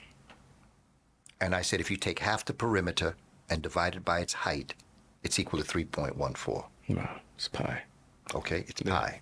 Then I went back to the step pyramid and I showed them the mathematical formula y equals mx plus b, which is finding the slope, and how the step pyramid became the perfect pyramid. Pythagorean theorem, things like that. Wow. Exactly. Yeah. Yeah. And I was demonstrating it on the board. Okay. Yeah. I went old school on them. I actually went to the board. Wow. And solved it and had them solve it for me. Okay. 755 times 4. Take half of that. Divide that into, divide 481 into that. Okay. Did the a squared plus b squared equals c squared. Right. Finding the slope, y equals mx plus b. It was just quite something else. A woman of European descent raised her hand. I said, okay, here we go. And she said, I'm feeling a little uncomfortable right now. She said, because it seems like Africans are up here and Europeans are down. Now, I ain't said nothing about Europeans or Africans. I'm saying Africans did it, but I'm not saying nothing about Europeans. It's the insecurities. Yeah. Yeah. That's why they don't want our history in school. Because they know that if they should put that history, they know Pythagoras didn't exist as it relates to creating a Pythagorean theorem. That's right. They know that when I finish talking about the mathematical concepts that went into the building of the temple at Karnak, to Amun. I'll show you the Fibonacci series in mathematics. Wow. And how the temple was actually built using the Fibonacci series in math. Our ancestors, people that look like us, did that. That's why they don't want that in this. And I don't blame them. Because why would those who have the power give to those who are assumed to be powerless? Why would you give me power to be able to understand that I did things that your ancestors copied? That's right. And contaminated. Why would I do that? I'm not surprised at them. I'm surprised at us. We must do this, Brother Caleb. Yes, sir. They're not going to do this. And so I celebrate Ron DeSantis. Yep. I'm glad he don't want that history, because I don't want my sacred legacy in their filthy hands. Why would I want them to teach my history and legacy? They can't even teach our children the subjects they went to school to learn. How they going to teach my culture when they don't even know their culture? We'll end up wishing we had never even done that. We need to do this. So I'm on a crusade. Yes, sir. For teachers. Particularly young teachers, particularly brothers. And brothers, I want you to teach kindergarten and first grade, because my license in New York is early childhood. I was a kindergarten teacher. Not only was I the only black person in kindergarten meetings, I was the only man in kindergarten meetings. I could write a book on the children that I've taught, 4, 5, 6-year-old, that are now some are parents and grandparents. Wow. Who told me when they were little children, you look like my daddy. I wish you were my daddy. Can I call you daddy? To which I said, I am your daddy. In the African tradition, every adult male is Baba, and every adult female is Mama. Yeah. I didn't bring you in this world biologically, but as long as you're in my presence, I am responsible for you, as if I were your father and you were my child. When I used to take the children, like around 10 o'clock in the morning, 10:30, you take the children to the bathroom, okay? And you know, a lot of times children line up according to height, okay? I could never do that because my children always wanted to hold my hand. Oh, wow. And of course, I had to be in the front. Right. And so one day I would have those that the height was the shortest. I'd be holding their hands as we go to the bathroom. The next day they would be on the back of the line and the next person because everybody wanted to hold my hand. Right. Because I was their father. And if they had a father at home, the great majority may not have had a father at home. Some of them lived in foster homes. I was the representative of what they imagined a father to be. Yeah. And I was willing to be that. So when I heard teachers say, I'm not their parents, yes, you are. And if you're not, get out of teaching. Even in college, even college students, 19, 20, 21, perceive that person up there like a father figure. For sure. Sharing information. Yeah. And even for them, I was like a father. I had some of my college students tell me that. You're like my father. Yeah. There are people that contact me that were never in my class. And they say, I look to you like you're my father. And I am your father. If that's who you see in me, that's who I am. That's right. All of the males are your fathers. All of the mothers are your mamas. This is who we are. This is how it is. This is an African tradition. Yeah. That's what they mean when they say it takes a village to raise a child. And so I encourage us to become teachers. You want to become a change agent. Because, see, I got a big mouth, okay? You can tell by this last conversation that we're having. I'm enjoying I have a lot to say. I'm here. Okay? I'm here. But at the same time, when I'm saying that we should be teaching our children, I got to produce the adults that are going to do that. That's right. They say, okay, all right, send me somebody. I want to send y'all. But if y'all not up to the task, who am I going to send? I'm talking empty stuff. They say, yeah, you got a big mouth, but you can't produce nothing, so you need to be quiet. So I'm on a crusade. Yes, sir. To encourage people to become teachers. Yes, sir. In the system and out of the system. In whatever way you can do it. You have a community center, okay? Then you take your time. Remember the group that called you? Remember I hooked you up with the group yes. from Young New York? Kings. Yes, Yep. sir. I Okay. remember them. Yeah. I love And them. you were able to zoom in on them and talk to them? Yes, sir. Okay. I enjoyed that. Yeah. Yeah. That's the kind of thing that we need to do. Yeah. There's a new technology out here. Yeah, it would be good if you could become and get a license and go into a school, but teaching on any different level. Yeah. Just hook them up.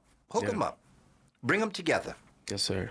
So I was very proud to be able to recommend you. Thank you. Brother Chase. Yes, sir. Very proud to be able to recommend somebody that could zoom in and talk to those young people. That's what we have to do. Yeah. It works that way. Yes, sir. It's where we have to go, brother. Yes, sir. Mid-80s, young college student, master's program. How did that feel, just meeting people like Doris Hall, Myrtle Hansberry, creating that project on Professor William Leo Hansberry? Oh, yeah. How was that whole process for you? It was phenomenal. It was where I was able to work with Dr. Chancellor Williams because he was a student of William Leo Hansberry. Yeah.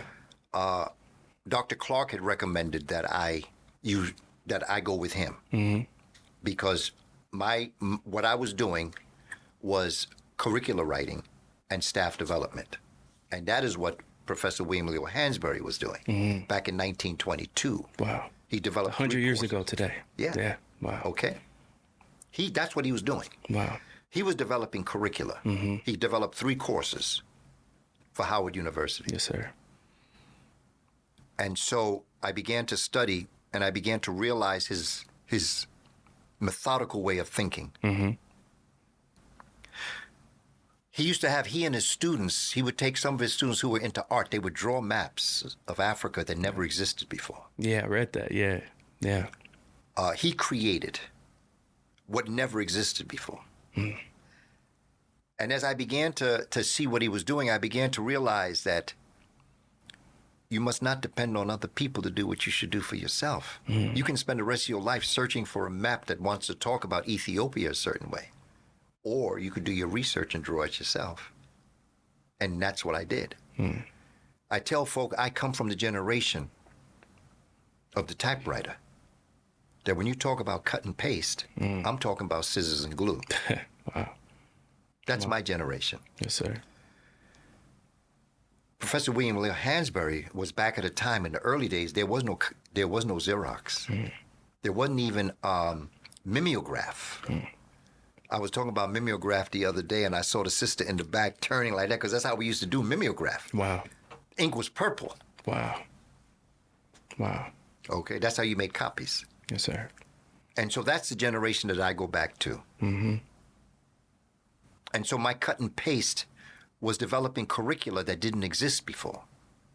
If I was talking about the pyramids, I had to do it in a way where I had to cut out pyramids and present them in a way that didn't exist before. And that's what William Leo Hansberry showed me at a time when even Howard University wasn't treating them right. Yeah. It was because of William Leo Hansberry in 1925, he put together a symposium. When you start looking at these conferences that are going on where the scholars are coming in and doing this, William Leo Hansberry did this in June of 1925. Laid that foundation. Yeah. He laid the foundation for us understanding how to bring scholars together. He brought his students together. Right. And the students presented on a 2-day symposium where he opened up the day. They filled it out. Afternoon, he'd come do an overview. They come out. Second day, same exact thing. After that, they did everything they could to fire him. Yeah. Howard University. Yeah. And there was quite a ruckus on campus. And it was a European American president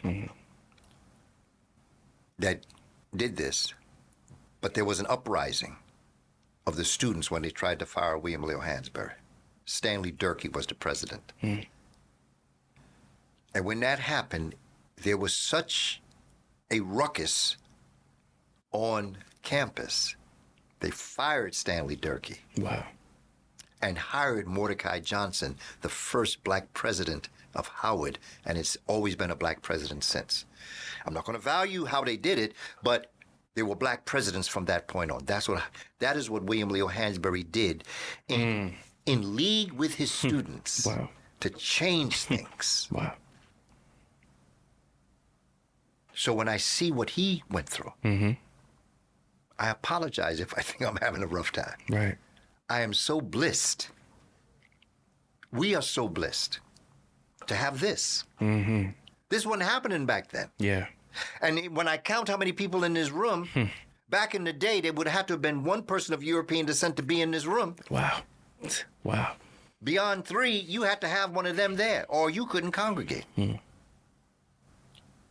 So looking at the work of William Leo Hansberry from Gloucester, Mississippi, looking at his work and understanding what he achieved, and in being able to take what I had known, just like Shabaka took what had been invented since then, I was able to do with William Leo Hansberry what Shabaka had done with his ancestors of the Memphite theology. Yeah.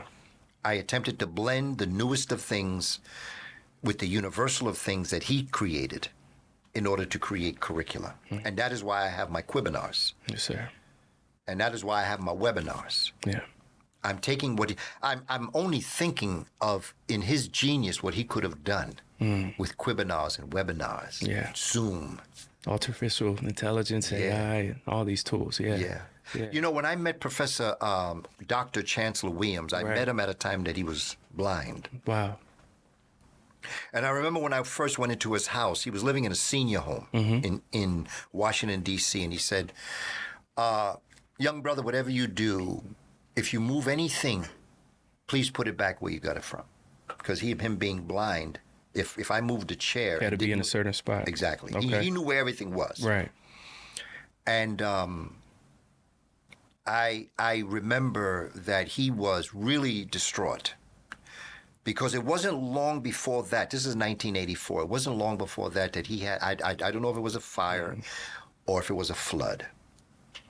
Because I didn't talk to him about it. He just said that he lost all of his materials. A lot of his books were destroyed. Whether it was a fire or a flood, I don't know. But I thought about Kindle. If he lived today, none of his books would have been gone. It's all digital. Yeah. I thought about passports, flash drives. All of his writings would have been preserved. Right. I've got about 18 flash drives. I've got a passport, one of those very small not the big one, but a small passport is 1 terabyte, 1,000 gigabytes. All of my work is on there. Got the cloud. That you put your work on the cloud, it'll always be there. Years ago, when I first got my computer, I walked out, put my computer on, it was blank. All my work was gone. Wow. It didn't have it on flash drive. Didn't have no passports. And then I learned. I learned the hard way, but I learned. I have all my work on all my flash drives. Okay? I wonder with William Leo Hansberry, with the idea of scanning, your work, with the idea of when you screenshot. Yes, sir. Yep. Where we are as a people right now. Yeah. There was a time that if you wanted to publish a book, you had to go to a publisher. Mm-hmm. And they would edit your book. They would tell your story the way they wanted to tell it. Wow. Now we at a point where we do our own thing. All my books is mine. I own the rights to all of them. Yes, sir. A lot of folk making a lot of money, but still, You own it. the marketing Yeah. that others can do, make money for them, make money for me. Right. Gets the word out across the globe. Yeah. Zooms across the globe. Meetings across the globe. Quibinars, webinars across the globe. Right. I wonder, John Henry Clark, what he could have done with that type of scholarship. Right. Dr. Ben, Yeah. Asa Hilliard, Yes, sir. Shashi McIntyre, Francis Chris Welsing. What could have been done? Of course, Dr. Welsing lived during a time that she was on that cusp of moving in. But today's world is just a world that is phenomenal. Mm-hmm. They say that money is the root of all evil. You know somebody that wanted your money made that up. Because money is also the root of your emancipation and liberation. A poor revolutionary leads a poor revolution. Money gonna make this happen, so I tell folk, support your scholars out here. That's right. Support the work that you're doing. Make sure that you grow and don't stay stagnant. Understand, if you're willing to spend a whole bunch of money on a concert, don't ask, can you give a brother a break when it's time to come to a seminar? Because that concert is wonderful. You'll enjoy it. But that webinar will change your life. Concert fades. It's just a moment. Yeah. That's right. Enjoyable. Meaningful. Yeah. Greatest concert I ever went to was in Washington, D.C., 1978. Bob Marley opened up for the Isley Brothers. Oh, wow. That's a combination right there. Wow. I gained a great respect for the Isley Brothers. Yes, sir. Because you got to be careful who your opening act is. Because your opening act, when Bob Marley stepped out on that stage and was doing his thing, oh, wow. I had been following him since 75, so for 3 years, I had been looking forward to just being in his presence, and it was in D.C. I was living in D.C. at the time.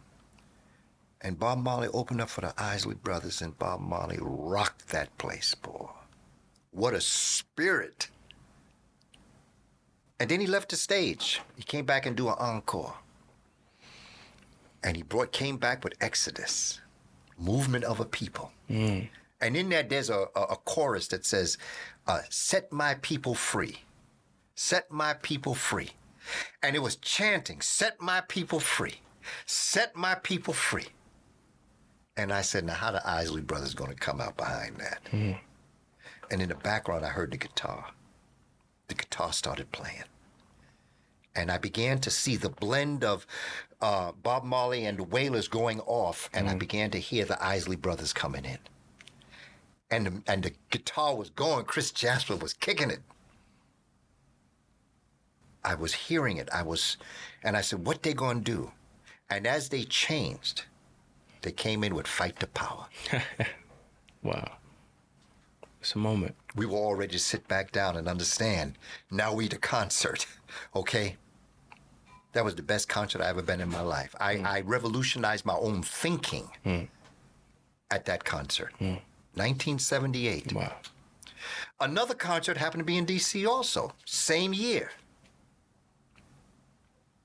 George Clinton and the Funkadelics.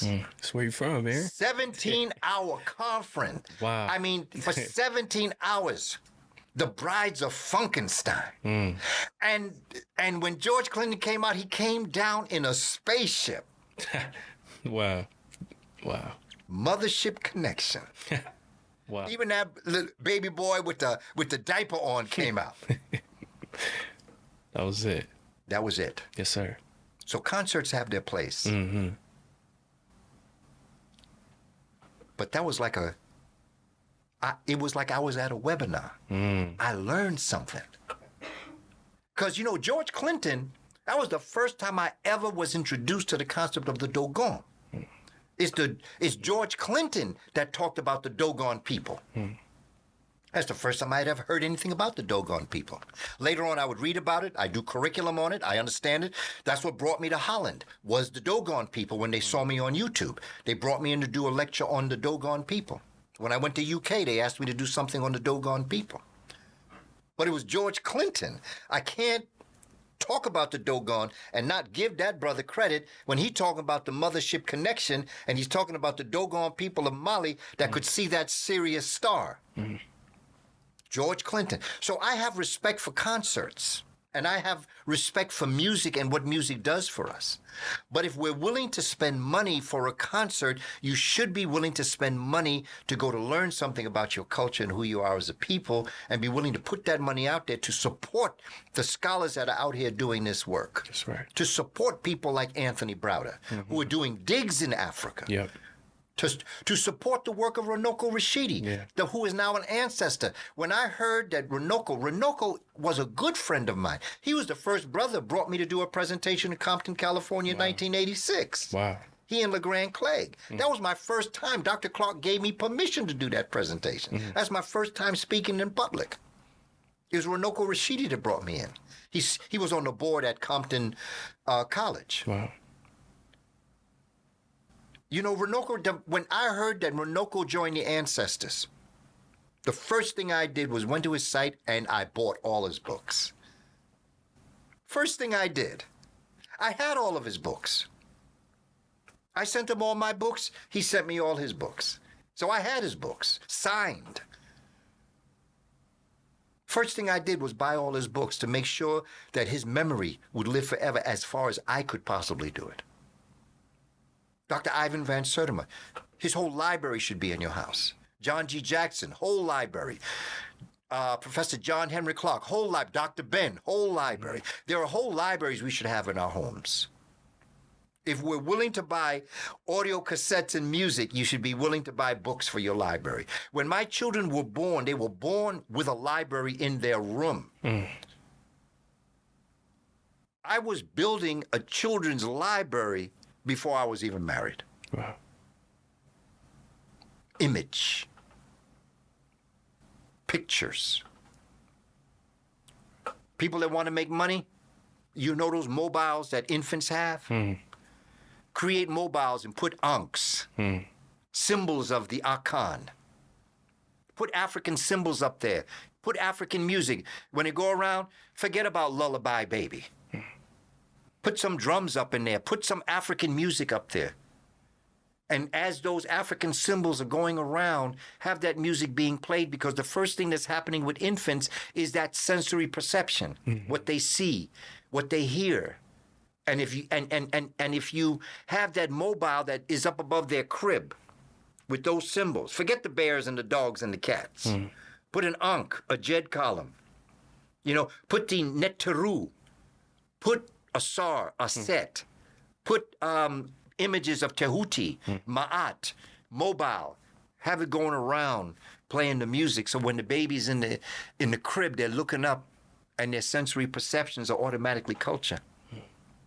Have pictures of your family and everybody in the family in the room, so that when they're looking at the walls, they're seeing themselves. Yes, sir. This is how we do it. The first thing that happens with children is sensory perceptions. What they see, what they smell, what they taste, what they hear. That's how you build up your infant room. And in the books, have the books there. A sister contacted me about Shabaka Stone for children. She has a 2-year-old. It's one of the reviews on Amazon when you go there. And she talks about the fact that when the student saw the images that I have in the book, that's the book that the baby wants to see. Wow. And hear and read. The images, there's something about the images of Shabaka Stone for children that draws them. The snakes and the frogs, the images of all of the different characteristics of the world that we're living in. On the back, here's my leather work. Yes, sir. This is what I carved, the images, to be able to understand what it is that we're doing, what it is that we're trying to say. My wife took this picture, and I went out in the community and I would carve it in the community. Partly because I didn't want to bang in the house, didn't want to interrupt people. Right. But at the same time, I wanted the community to see. Yes, sir. You can't see it here, but there's a road, there's a supermarket that's over in this section, and there's a pathway that goes down. And the community folk that knew me, they used to come out and stand there and watch as I carved. Wow. Okay? And then I had it framed, and that's my version of the Shabaka Stone. Images. Our children need images. I hired a brother that did the original graphics for the book, and then I hired a sister that took his graphics and then did more graphics on top of that. This is what we have to be about. And to the family, I ask you please to go to my website, www.kabakamene.com, Kabakamene. I have my books up there. And you can order them. I'll sign them. You can also go to Amazon if by chance you are not in the United States. Because I'm going to tell you now, postage to send things outside the United States costs sometimes 2 and 3 times more than the book itself. Wow. Amazon can get it to you because of the way in which they have their marketing. If you're in the United States, you can get a signed copy. And I tell folk around the world that if ever I visit your country, bring the book and I'll sign it. That's right. You know, images. Yes, sir. There's things that we can do. And those that are industrious, I'm in contact with a jewelry company called Ancient Aura. They make jewelry, really good. I recommend you want jewelry, Ancient Aura. Okay. And I was talking to the brother because I work with a company that makes little, like, rubbery plastic neteru of Egypt. And I was telling the brother who's into jewelry, I said, man, I really would like to, if you know anybody that can mass produce them, because that's how I used to teach counting. You know, no bears, we ain't counting balloons. You know, we count tehuti, we count bastet, little figurines, inexpensive when you think about it. You can buy 100 for a certain price. And that's what you use in class to teach children counting. They have a pyramid where they have 3 pyramids. That's where you get multiplication. Okay? You can put 3 of those together. 3 times 3 is what? How many pyramids are there? 3 times 3. That's right. Okay, so you can use the pyramid ones as multiplication. Then you can use it as division. You put 3 there. Okay? How many do you have altogether? 9. Okay, 3 into 9, 3. So you can teach math using, but it has to be the images of us. In schools today, they count other things. They count sticks, balloons, tomatoes, Mickey Mouse. Okay? Yeah. And then we want to know why the children want to go to Disneyland. Nothing wrong with that. But if you give them the images of these concepts, that's what they're going to want to do. That's what they want. After the Super Bowl, the quarterback that wins, what's the first thing you want to do? I want to go to Disneyland. Yeah. What would happen if you said, I want to go to Egypt? I want to go to Kush. I want to go to Ghana. What would happen if you said that? Imagine that. The first thing that they say to Colin Kaepernick, what you want to do? I want to go to Oscarville. Yeah. Imagine, image. These are the kinds of things that we have to revolutionize. Yeah. And I never use the word unapologetic, and I don't use unashamed, because I have nothing to be ashamed of, and I have nothing to apologize for. That's right. I'm black first. Yeah. That's just how it rolls. I'm black first. If you're uncomfortable with that, that's a personal problem. I don't know what to do. Maybe you go to your spiritual leader and talk it out. Psychiatrist, talk it out. But this is where we have to be, my brother Caleb. Yes, sir. Bold and powerful. This is where we have to be. This is what we have to do. That's right. You know? Baba, very last question. How do we pass the torch from your generation to my generation? You're already doing it. Yeah. Right now, this is exactly what you're doing. Sometimes we don't see that we're actually doing the job because we're in it. As long as you keep doing what you're doing, as long as we can come together like this and have these types of conversations, as long as you can have the dynamic crew that you have around you supporting you, you doing it. All you got to do is keep on this. Keep doing this. Just keep on. You're passing the torch as we speak. Making contact with children, making contact with young people constantly. That's how you do it. Yeah. And the other thing is, don't overwhelm yourself. I went to a birthday party. Paulo Freire, great Brazilian educator, came to the United States, came to New York. And we hosted a reception for him. And brilliant scholar by name of Donald Smith, Dr. Donald Smith. Phenomenal brother. Brilliant. Unsung hero. We should be speaking his name like we speak all the names of the other great scholars. He was an educator, dean of education at Baruch College in New York.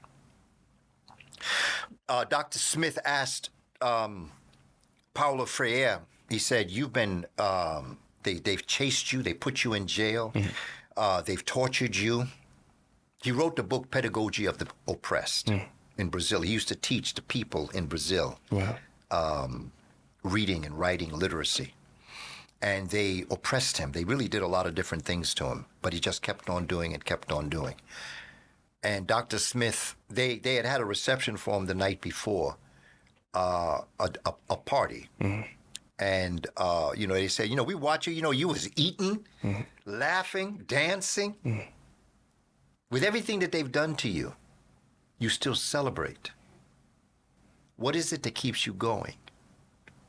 And he said the one thing he's always realized in his life is that his job, his mission in life, is to make it possible to make it possible. And sometimes we want things in our time. And sometimes things don't happen in our time. They happen in divine time. And we overwhelm ourselves. And it leads to stress. And anything past your best is stress. Stress will kill you. It weakens your immune system. It starts to make you think that you're not being successful. It makes you sometimes want to give up. Because we're all human beings. I've had my moments. All humans have their moments. But if you always are realizing you're here to make it possible, I am here to make it possible that you make it possible. And so therefore, I'm not looking at this as it relates to my lifetime. I'm looking at it in terms of our lifetime. And so therefore, Dr. Clark used to always tell me, you may not reach your destination in life that you want to get to. But if you leave the proper roadmap, those that come behind you will. When you go to my website and you put your email in, you'll get a free 6-day e-course and my study guide, 44 pages. That study guide is the most important document I've written. More important than all of my books. That study guide is my roadmap. It'll tell you where I'm headed. I'd like to think that I'm going to live long enough and be prosperous enough to be able to achieve my goals. But I may not. But if I don't, those that have my study guide can pick it up and continue my journey. And even in your lifetime, you may not get there. But if you hand it down in your own way, your own study guide, then the ones that come after you will. Yes, sir. And it goes back to Paulo Freire. Yes, sir. My job is to make it possible. If by chance it should not come in my lifetime, my study guide is what you can pick up to keep on going where I was going. Right. And so I say, don't overwhelm yourself. Live your life. Enjoy life. Because that's another thing, Sometimes we live a life that we are complaining and we're angry and upset. And our children are looking at us and saying, well, why do I want to live like that? You got to be able to live, enjoy your life, Do things that bring joy to you and let them know I'm an African and I'm a happy African, but I'll whip some butt at the same time. Right. But I'm living my life. I'm enjoying this. And so at the same time, we have to be able to laugh. We have to be able to enjoy ourselves. We have to be able to eat foods that we enjoy, dress the way we want to dress, party, enjoy. Because that tells our children there's something worthy in life. Because if all we're going to do is complain, why are we living? Why do I want to do that? So enjoy your life too. You don't play.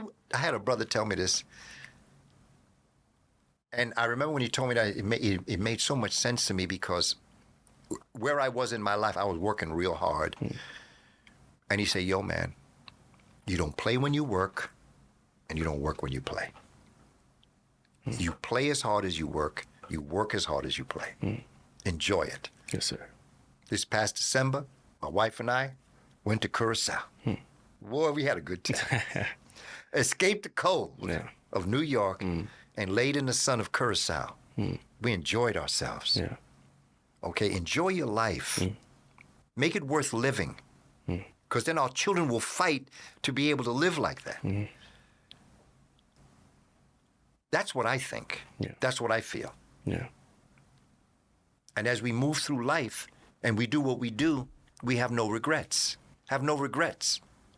No matter what I may have experienced growing up, decisions I made that weren't the best, everything I did has led me step by step to sit here today and talk to a good brother like you in the presence of good company like you. Yes. Everything I've done. If I had done anything different, I might not be here. I wouldn't trade nothing like that for the world. Sometimes we live with regrets. Yeah. Have no regrets and forgive yourself for your transgressions. Okay? Because we've gone through a lot. Yeah. We've made decisions that may not have been the greatest. We may have made things that we consider to be mistakes in our youth. Okay? But now where are you? Yeah. Celebrate that. Yeah. Let the children know it's going to be all right. Yeah. No matter what you see happening, it's going to be all right. Yes, sir. Yes, sir. Baba, I appreciate you. I had a great time with you. Thank you. You've been so gracious all weekend. I appreciate you. Our generation, we love you. We need you. And we thank you greatly. All power to the people, brother. Yes, sir. Shout out to Chase, Hey Rue, Aaron, Sid, the entire team. Make sure to like, comment, and subscribe. Is there a way that we can bring them into the camera so folk can see them? Yeah, If everybody's they want, good. come on, Look, everybody why got to not? be seen here. This Why is our not? time. Why not? Come on, Why Aaron, not? set the camera up so Why you can come over here, Brett. Why not? Everybody. Why not?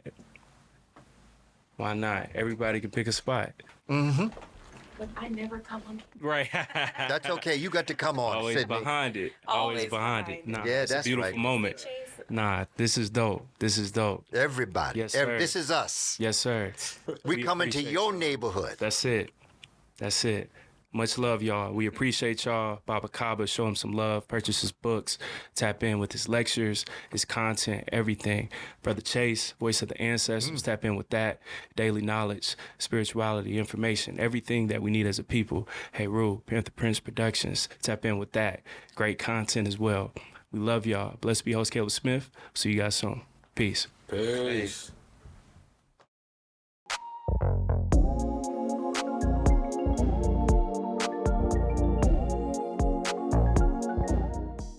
Yeah. Yeah. You know, feeling is, of course, touch. Then you got what you see, what you smell, what you hear, you know, what you touch. We also have a sixth sense, which is what you think. Thinking is a sense. Right. But you see, they exclude that by telling you got five senses. But when you look at the eye of Heru, you will see that there's the eyebrow. You know, every one of the symbols of the eye of Heru represents a sense. You know, like the eyebrow above represents the thought. Then you have what represents the nose. The middle part is the eye. Then you have the ear. Then you have the thing that comes down, that's the finger, the touch. And then you have the part that curls over, that's the tongue. You see? And that the eye of Heru represents the six senses of the human being. That when you're in unity, then you have insight. And science is called synthesis. Synthete means that you use multiple senses. Means that you can smell music. You know, you can taste feelings. You know, like when someone says, man, that don't taste right to me. They're not talking about what's in their mouth. They're talking about something that they sense. And the taste is not right. You know. And then when young people say, do you feel me? Your mind. You know, so that's your other sense of your mind. Do you feel me? And are you feeling with your mind? So all of that is image. All your images, all of your senses are working. And when you're a synthete, you can use multiple senses at one time. We all have the ability, but we're just not taught that. Because that's why they're doing what they're doing, man. Because they know, particularly for the foundational Black American. Yes, sir. Man, oh man. We have conversations all the time. Off camera about that. You're right. Yeah. And you know, I've been doing it on camera. Yes, sir. You know, because we in order for us to achieve what we have to achieve, we have to have an operation. Everybody want to be healed, but nobody want the operation. They don't want bloodshed, intellectual bloodshed. Right. And I'm saying, let's just bleed now for our children, okay? Foundational Black Americans created rap music, okay? Everybody else, bless you, but you contributed. We have to know the difference between creation and contribution. And that becomes very important in terms of us being able to move ahead. Buster, I like your contribution, but you didn't create it, okay? Yep. As it relates to Fat Joe, you have contributed, but you didn't create it. No more than, like I always tell a story about where I grew up in the projects in Manhattan. Down the block from us, there was a record company called Fania Records. And this is where all the early salsa music became famous. Back in the 50s, the 60s, the 70s. Willie Colon, Ray Barreto, you can go to Larry Harlow, Eddie Palmieri. You can go to all of the beginnings of what would be the Latin music, if you want to call it Latin music, Spanish-speaking music, the Dominican music, merengue, bachata, charanga, all of that. I grew up right down the block with the musicians going in there. I would see them going in. At the same time, there were brothers and sisters. We had a place called the Peppermint Lounge. I was too young at the time, but my family used to go. My cousins would come to New York.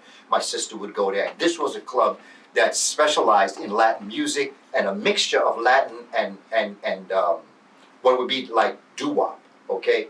And African foundational Black Americans began to include a lot more conga in their music, the bongos, the sticks, called claves, and they included a lot of the music of salsa. And Marvin Gaye did some things. He's got a song called After the Dance Instrumental, where the Fania All-Stars did the same exact thing. It sounded like the same music, okay? And Stevie Wonder did things as it relates to salsa music from Puerto Rico. And so what I'm saying is that Stevie Wonder and all of them did not create salsa. They contributed to it, but they didn't create it. And the same thing with Bob Marley, one of the greatest brothers. He's somewhere between Malcolm X and Gil Scott-Heron. Okay, Bob Marley revolutionized my thinking. 1975, I was first introduced to his music. Natty Dread, Na Woman Na Cry, Ride Natty Ride. And Stevie Wonder did Master Blaster, that dealt with reggae music, paying homage to the reggae stars. Marvin Gaye, in his last album, Midnight Love, Sexual Healing, has reggae tones to it, reggae music, reggae sounds, the back to front rhythm.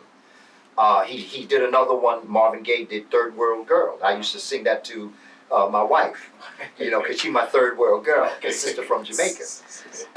But it's all reggae, okay? Now, foundational Black Americans did not create reggae music. We contributed to it. So the point that I'm trying to make to our brothers and sisters is stop fighting over this. You did not create rap music. Rap music came out of, first of all, rap music is part of hip-hop culture. See, when you separate rap from culture, then other people can come in, okay? Rap music is the evocation of our culture of maybe 1960, 65, 70. I grew up in that. That's my time.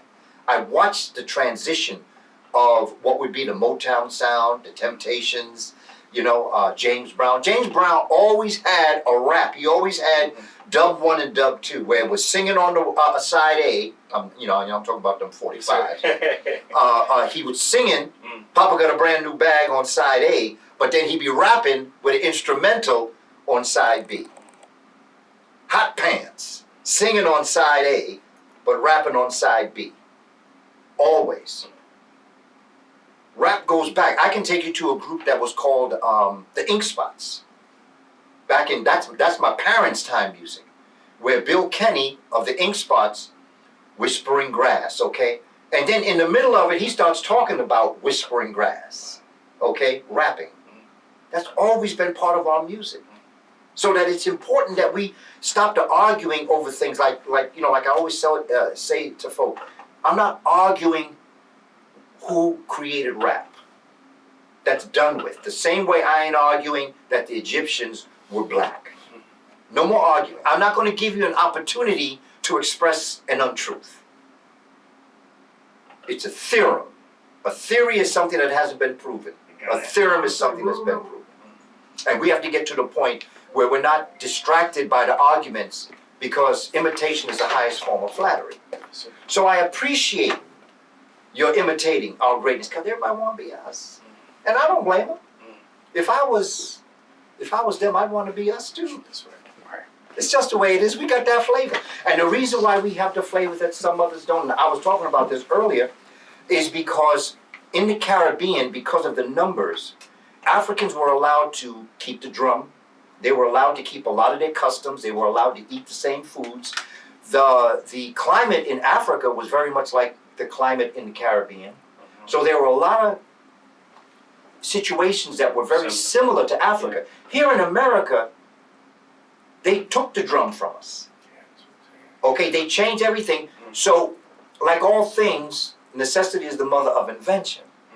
So when they took the drum from us, we started to handball. We started beating our chest to beat a drum. We started to click our fingers, to be the cymbals.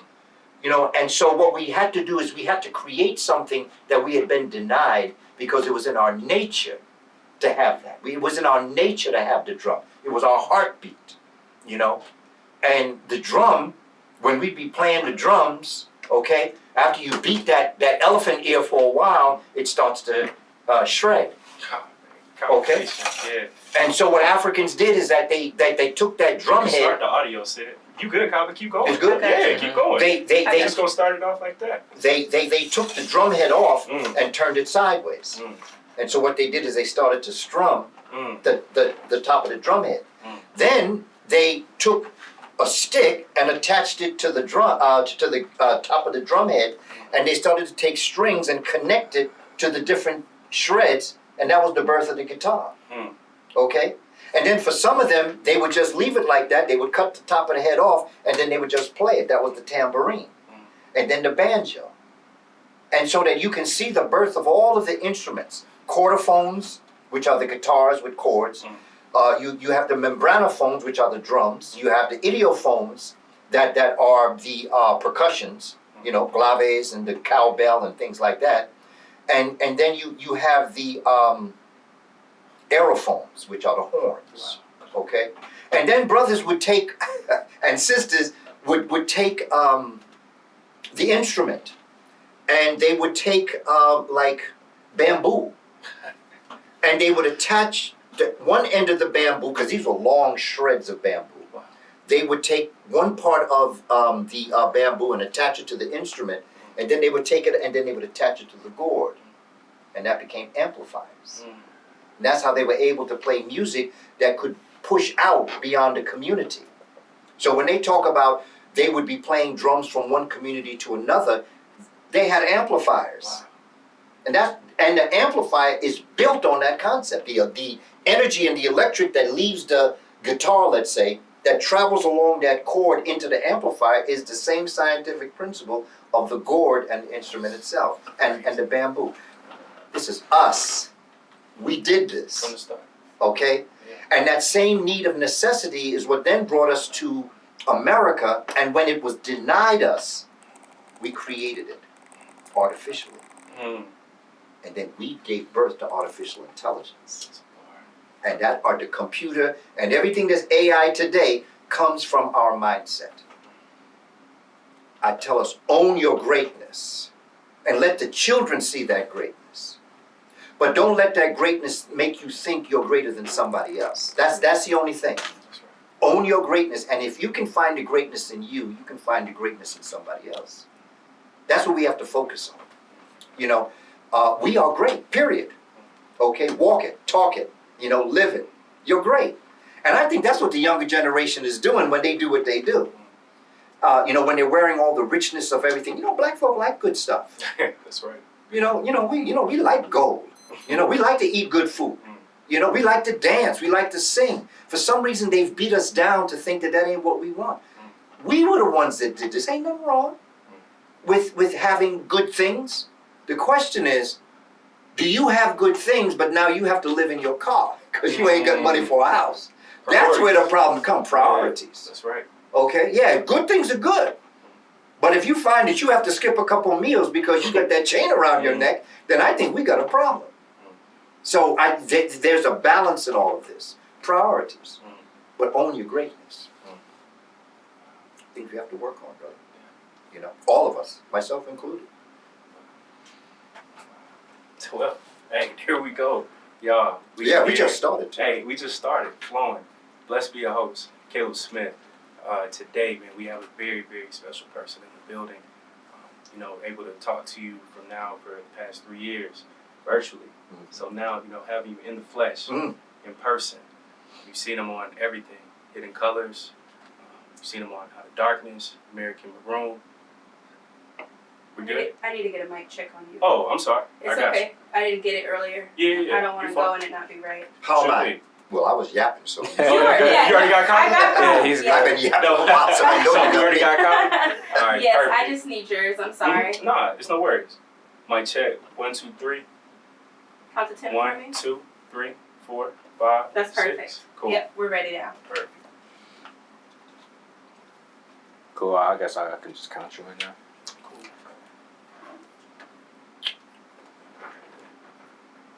Haru, you got that, brother? What? You're filming from there? No, I was just recording here and there. I'm not, because they doing it. No. I'm asking, are you recording from that angle? Yeah, I was. Oh, good. Okay. No, man, that's good. That's Yeah, good, man. I just get a little bit here and there because they're gonna put out the whole full interview. I'm okay. gonna just include it just here and there. Yeah. Okay. And I'll be moving around too, getting shots of you guys too. Beautiful. Yes, Beautiful. sir. Let me get the content in. Yes, sir. I got you, man. All right. Yeah, that sounds good. Cool. Yeah. 5, 4, 3. Good people, what's up, what's good? Blessed be your host, Caleb Smith. Today we have a very special guest in the building, Dr. Kaba Kamene. He's been doing amazing work for decades now. And one thing that I truly love is that you give back. You talk to the youth. We have Brother Chase here, Heru's here. I'm so just appreciative of having you here in Atlanta, following you, being around you. I'm grateful. So I appreciate you greatly. Brother, I appreciate your appreciation. Yes, I sir. appreciate you, man. I congratulate you on your work and all the things you're doing. And please, my sister, please let us know your name. Sydney. Sydney. I just want everybody to know Sydney. I want them to hear your voice, because sister decorated this room, and like I'm telling you, my sister Sydney, image Yes. is powerful. Yes. I'm looking around here, the amazing Spider-Man. Yes, sir. Right next to our brother, Yes. Nipsey. Yes, Little sir. things. Yeah, Nipsey Hussle. The image is everything, and it's so important, brother, that we understand how all this works. So I just want to thank you, brother, for inviting me to be a part of this. Always. I've been looking forward to this. As you say, we've been talking Yes, sir. long term, Yes, sir. okay, long distance. Yes, sir. But now we short distance. Yes, sir. So this is a good And we're thing, here. Look, no doubt. we're about to have just a crazy conversation, powerful. One of the books that I think you had gifted me maybe back in February, Professor William Leo Hansberry, Yeah. a minor African American Studies, journalism in school, Georgia State, and we never talked about it. Never talked about it. Did a plethora of books, essays, articles. Had no idea. I read that book and I was fascinated, knowing that everything that he had to go through, withstand financially, educationally, and he would make it happen. So, getting that book, I appreciate that. And it was a quote that you had in there, and I think it was, "Pride is the key, education is the torch, Lock. is the lock, life is the door." Right? Life is the door. That's When what we it was. when we put pride into education, the door to our life is open. Mm. When I was a kindergarten teacher, first Mhm. grade teacher, one of the first things that children do when they come into the class, when you bring them into the class, everybody knows you put your coat away and you sit down, you put Right. all of the work together. So they have a regimen, so to speak. Mhm. And you also have on the board you have a special word for the day. Mhm. And I used to always have a quote that I would have to write in my kindergarten class in first grade, and that's what it was. That's it. Pride is the key. Mm. Education is the lock. Life is the door. That's it. When you put pride into education, the door to your life is open. Hmm. And what's interesting about the books that I've written, I put a phrase on each one of my books so that if you collect all my books, you'll have the whole phrase. Come on. William Leo Hansberry, my first book, you'll see I say pride is the key. Mm. Spirituality before religions, I say education is the lock. Wow. Shabaka Stone is life is the door. And the other books that I'm producing, I'm working on one now. Shabaka Stone for Children is another book, Yes, but sir. I don't have a quote in there. Mm. I have Shabaka Stone Family Edition. I don't have any quote in there. but now I have 2 other books that I'm working on. The next book I'm working on right now is on melanin, and it's called Carbon Before Melanin. Wow. Because I met Dr. Sebi in 1988, and he one time came to one of my presentations, and I was doing it on melanin. Brother came in, stayed the whole time, but after it was over, he left. I stayed talking to the folk and shaking hands and just talking, answering questions. When I went back to the Herbal Institute in Brooklyn, Dr. Sebi said, Booker T, you're always talking about melanin. You got to talk about carbon, because it was carbon before melanin. That's the subtitle of my book. Wow. Wow. In fact, that's the title of my book, Carbon Before Melanin. My subtitle is Gods on Earth, and that has a double meaning. Gods on earth as a possessive, I'm saying that God is on earth. The other one is Gods on earth, which is plural, which is us. Gods on earth.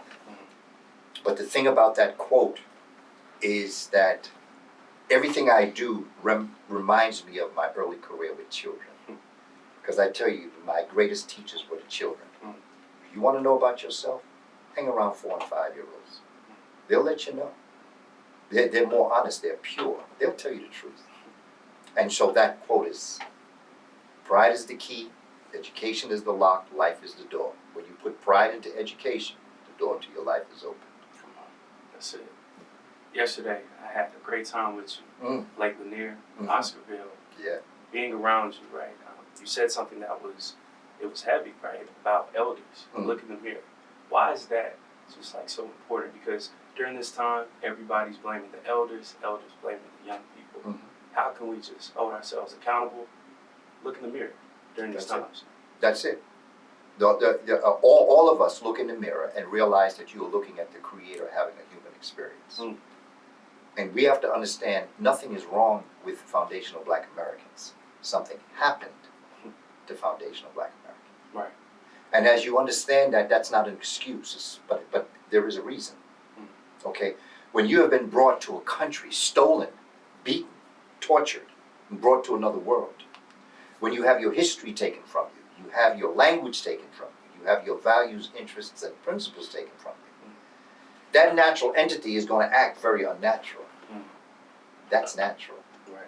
It would be unnatural for a natural being to act natural in an unnatural environment.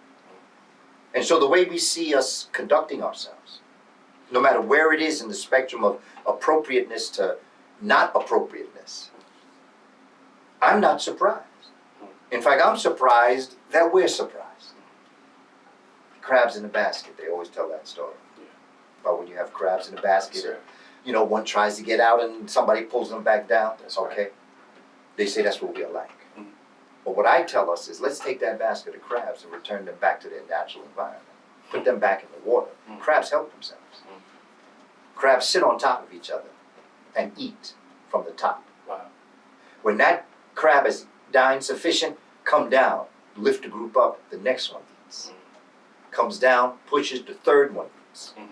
In our natural environment, crabs act natural and help each other. But when you take those crabs and put them in a basket and put them on dry land, they're going to act unnatural. That's right. What they've done is taken us from our natural environment. And so it is natural for us to act like this. In fact, I'm surprised that we're able to do such great things, which tells me about what God-like people we are. Because we still can act natural in an unnatural environment. Sometimes we go buck wild crazy, but we still exist. We still can smile. We still can laugh. There are people that got everything and they can't do what we do. They can't celebrate life. And no matter what we've been through, we still celebrate life. Sir. Man, I bless us for that. You got to be godlike to be able to do things like that. And that's what we're doing, brother. I love that. I love that. Own your greatness. Know your greatness. Know where you come from. Don't let anybody make you feel anything less, no matter what. But first, you have to look in the mirror and forgive yourself. That's right. For your transgressions. I got history, my brother Caleb. Okay, we all have history. I have history. I grew up in a project. I was exposed to everything that people are exposed to in a project. So I got history. I wasn't born like this. I became like this. through the process, Yeah. what our ancestors call Kepler, the process of becoming, Yes, sir. represented by the dung beetle. Yeah. Okay, the dung beetle who lives on dung. Mm. Okay, and lays her eggs in dung, and she rolls that dung in sunlight along the waters of Hapi or the Nile River. Yes, sir. And as the eggs become mature, the baby dung beetles eat through the dung till the light of day. Wow. Okay, and that was a metaphor for us. Because how many times you hear us say, "Oh man, don't make me eat that shit." Wow. They're always making me eat shit. Mm. But that's the process of becoming. Because Dr. King said, we in Atlanta, praise to the elder Dr. Martin Luther King ancestor. Yes, sir. I've heard him say that your character is built during times of conflict and controversy, not during times of comfort and convenience. And so if we as a people, as our ancestors did, bless the winds that brought the conflict to us,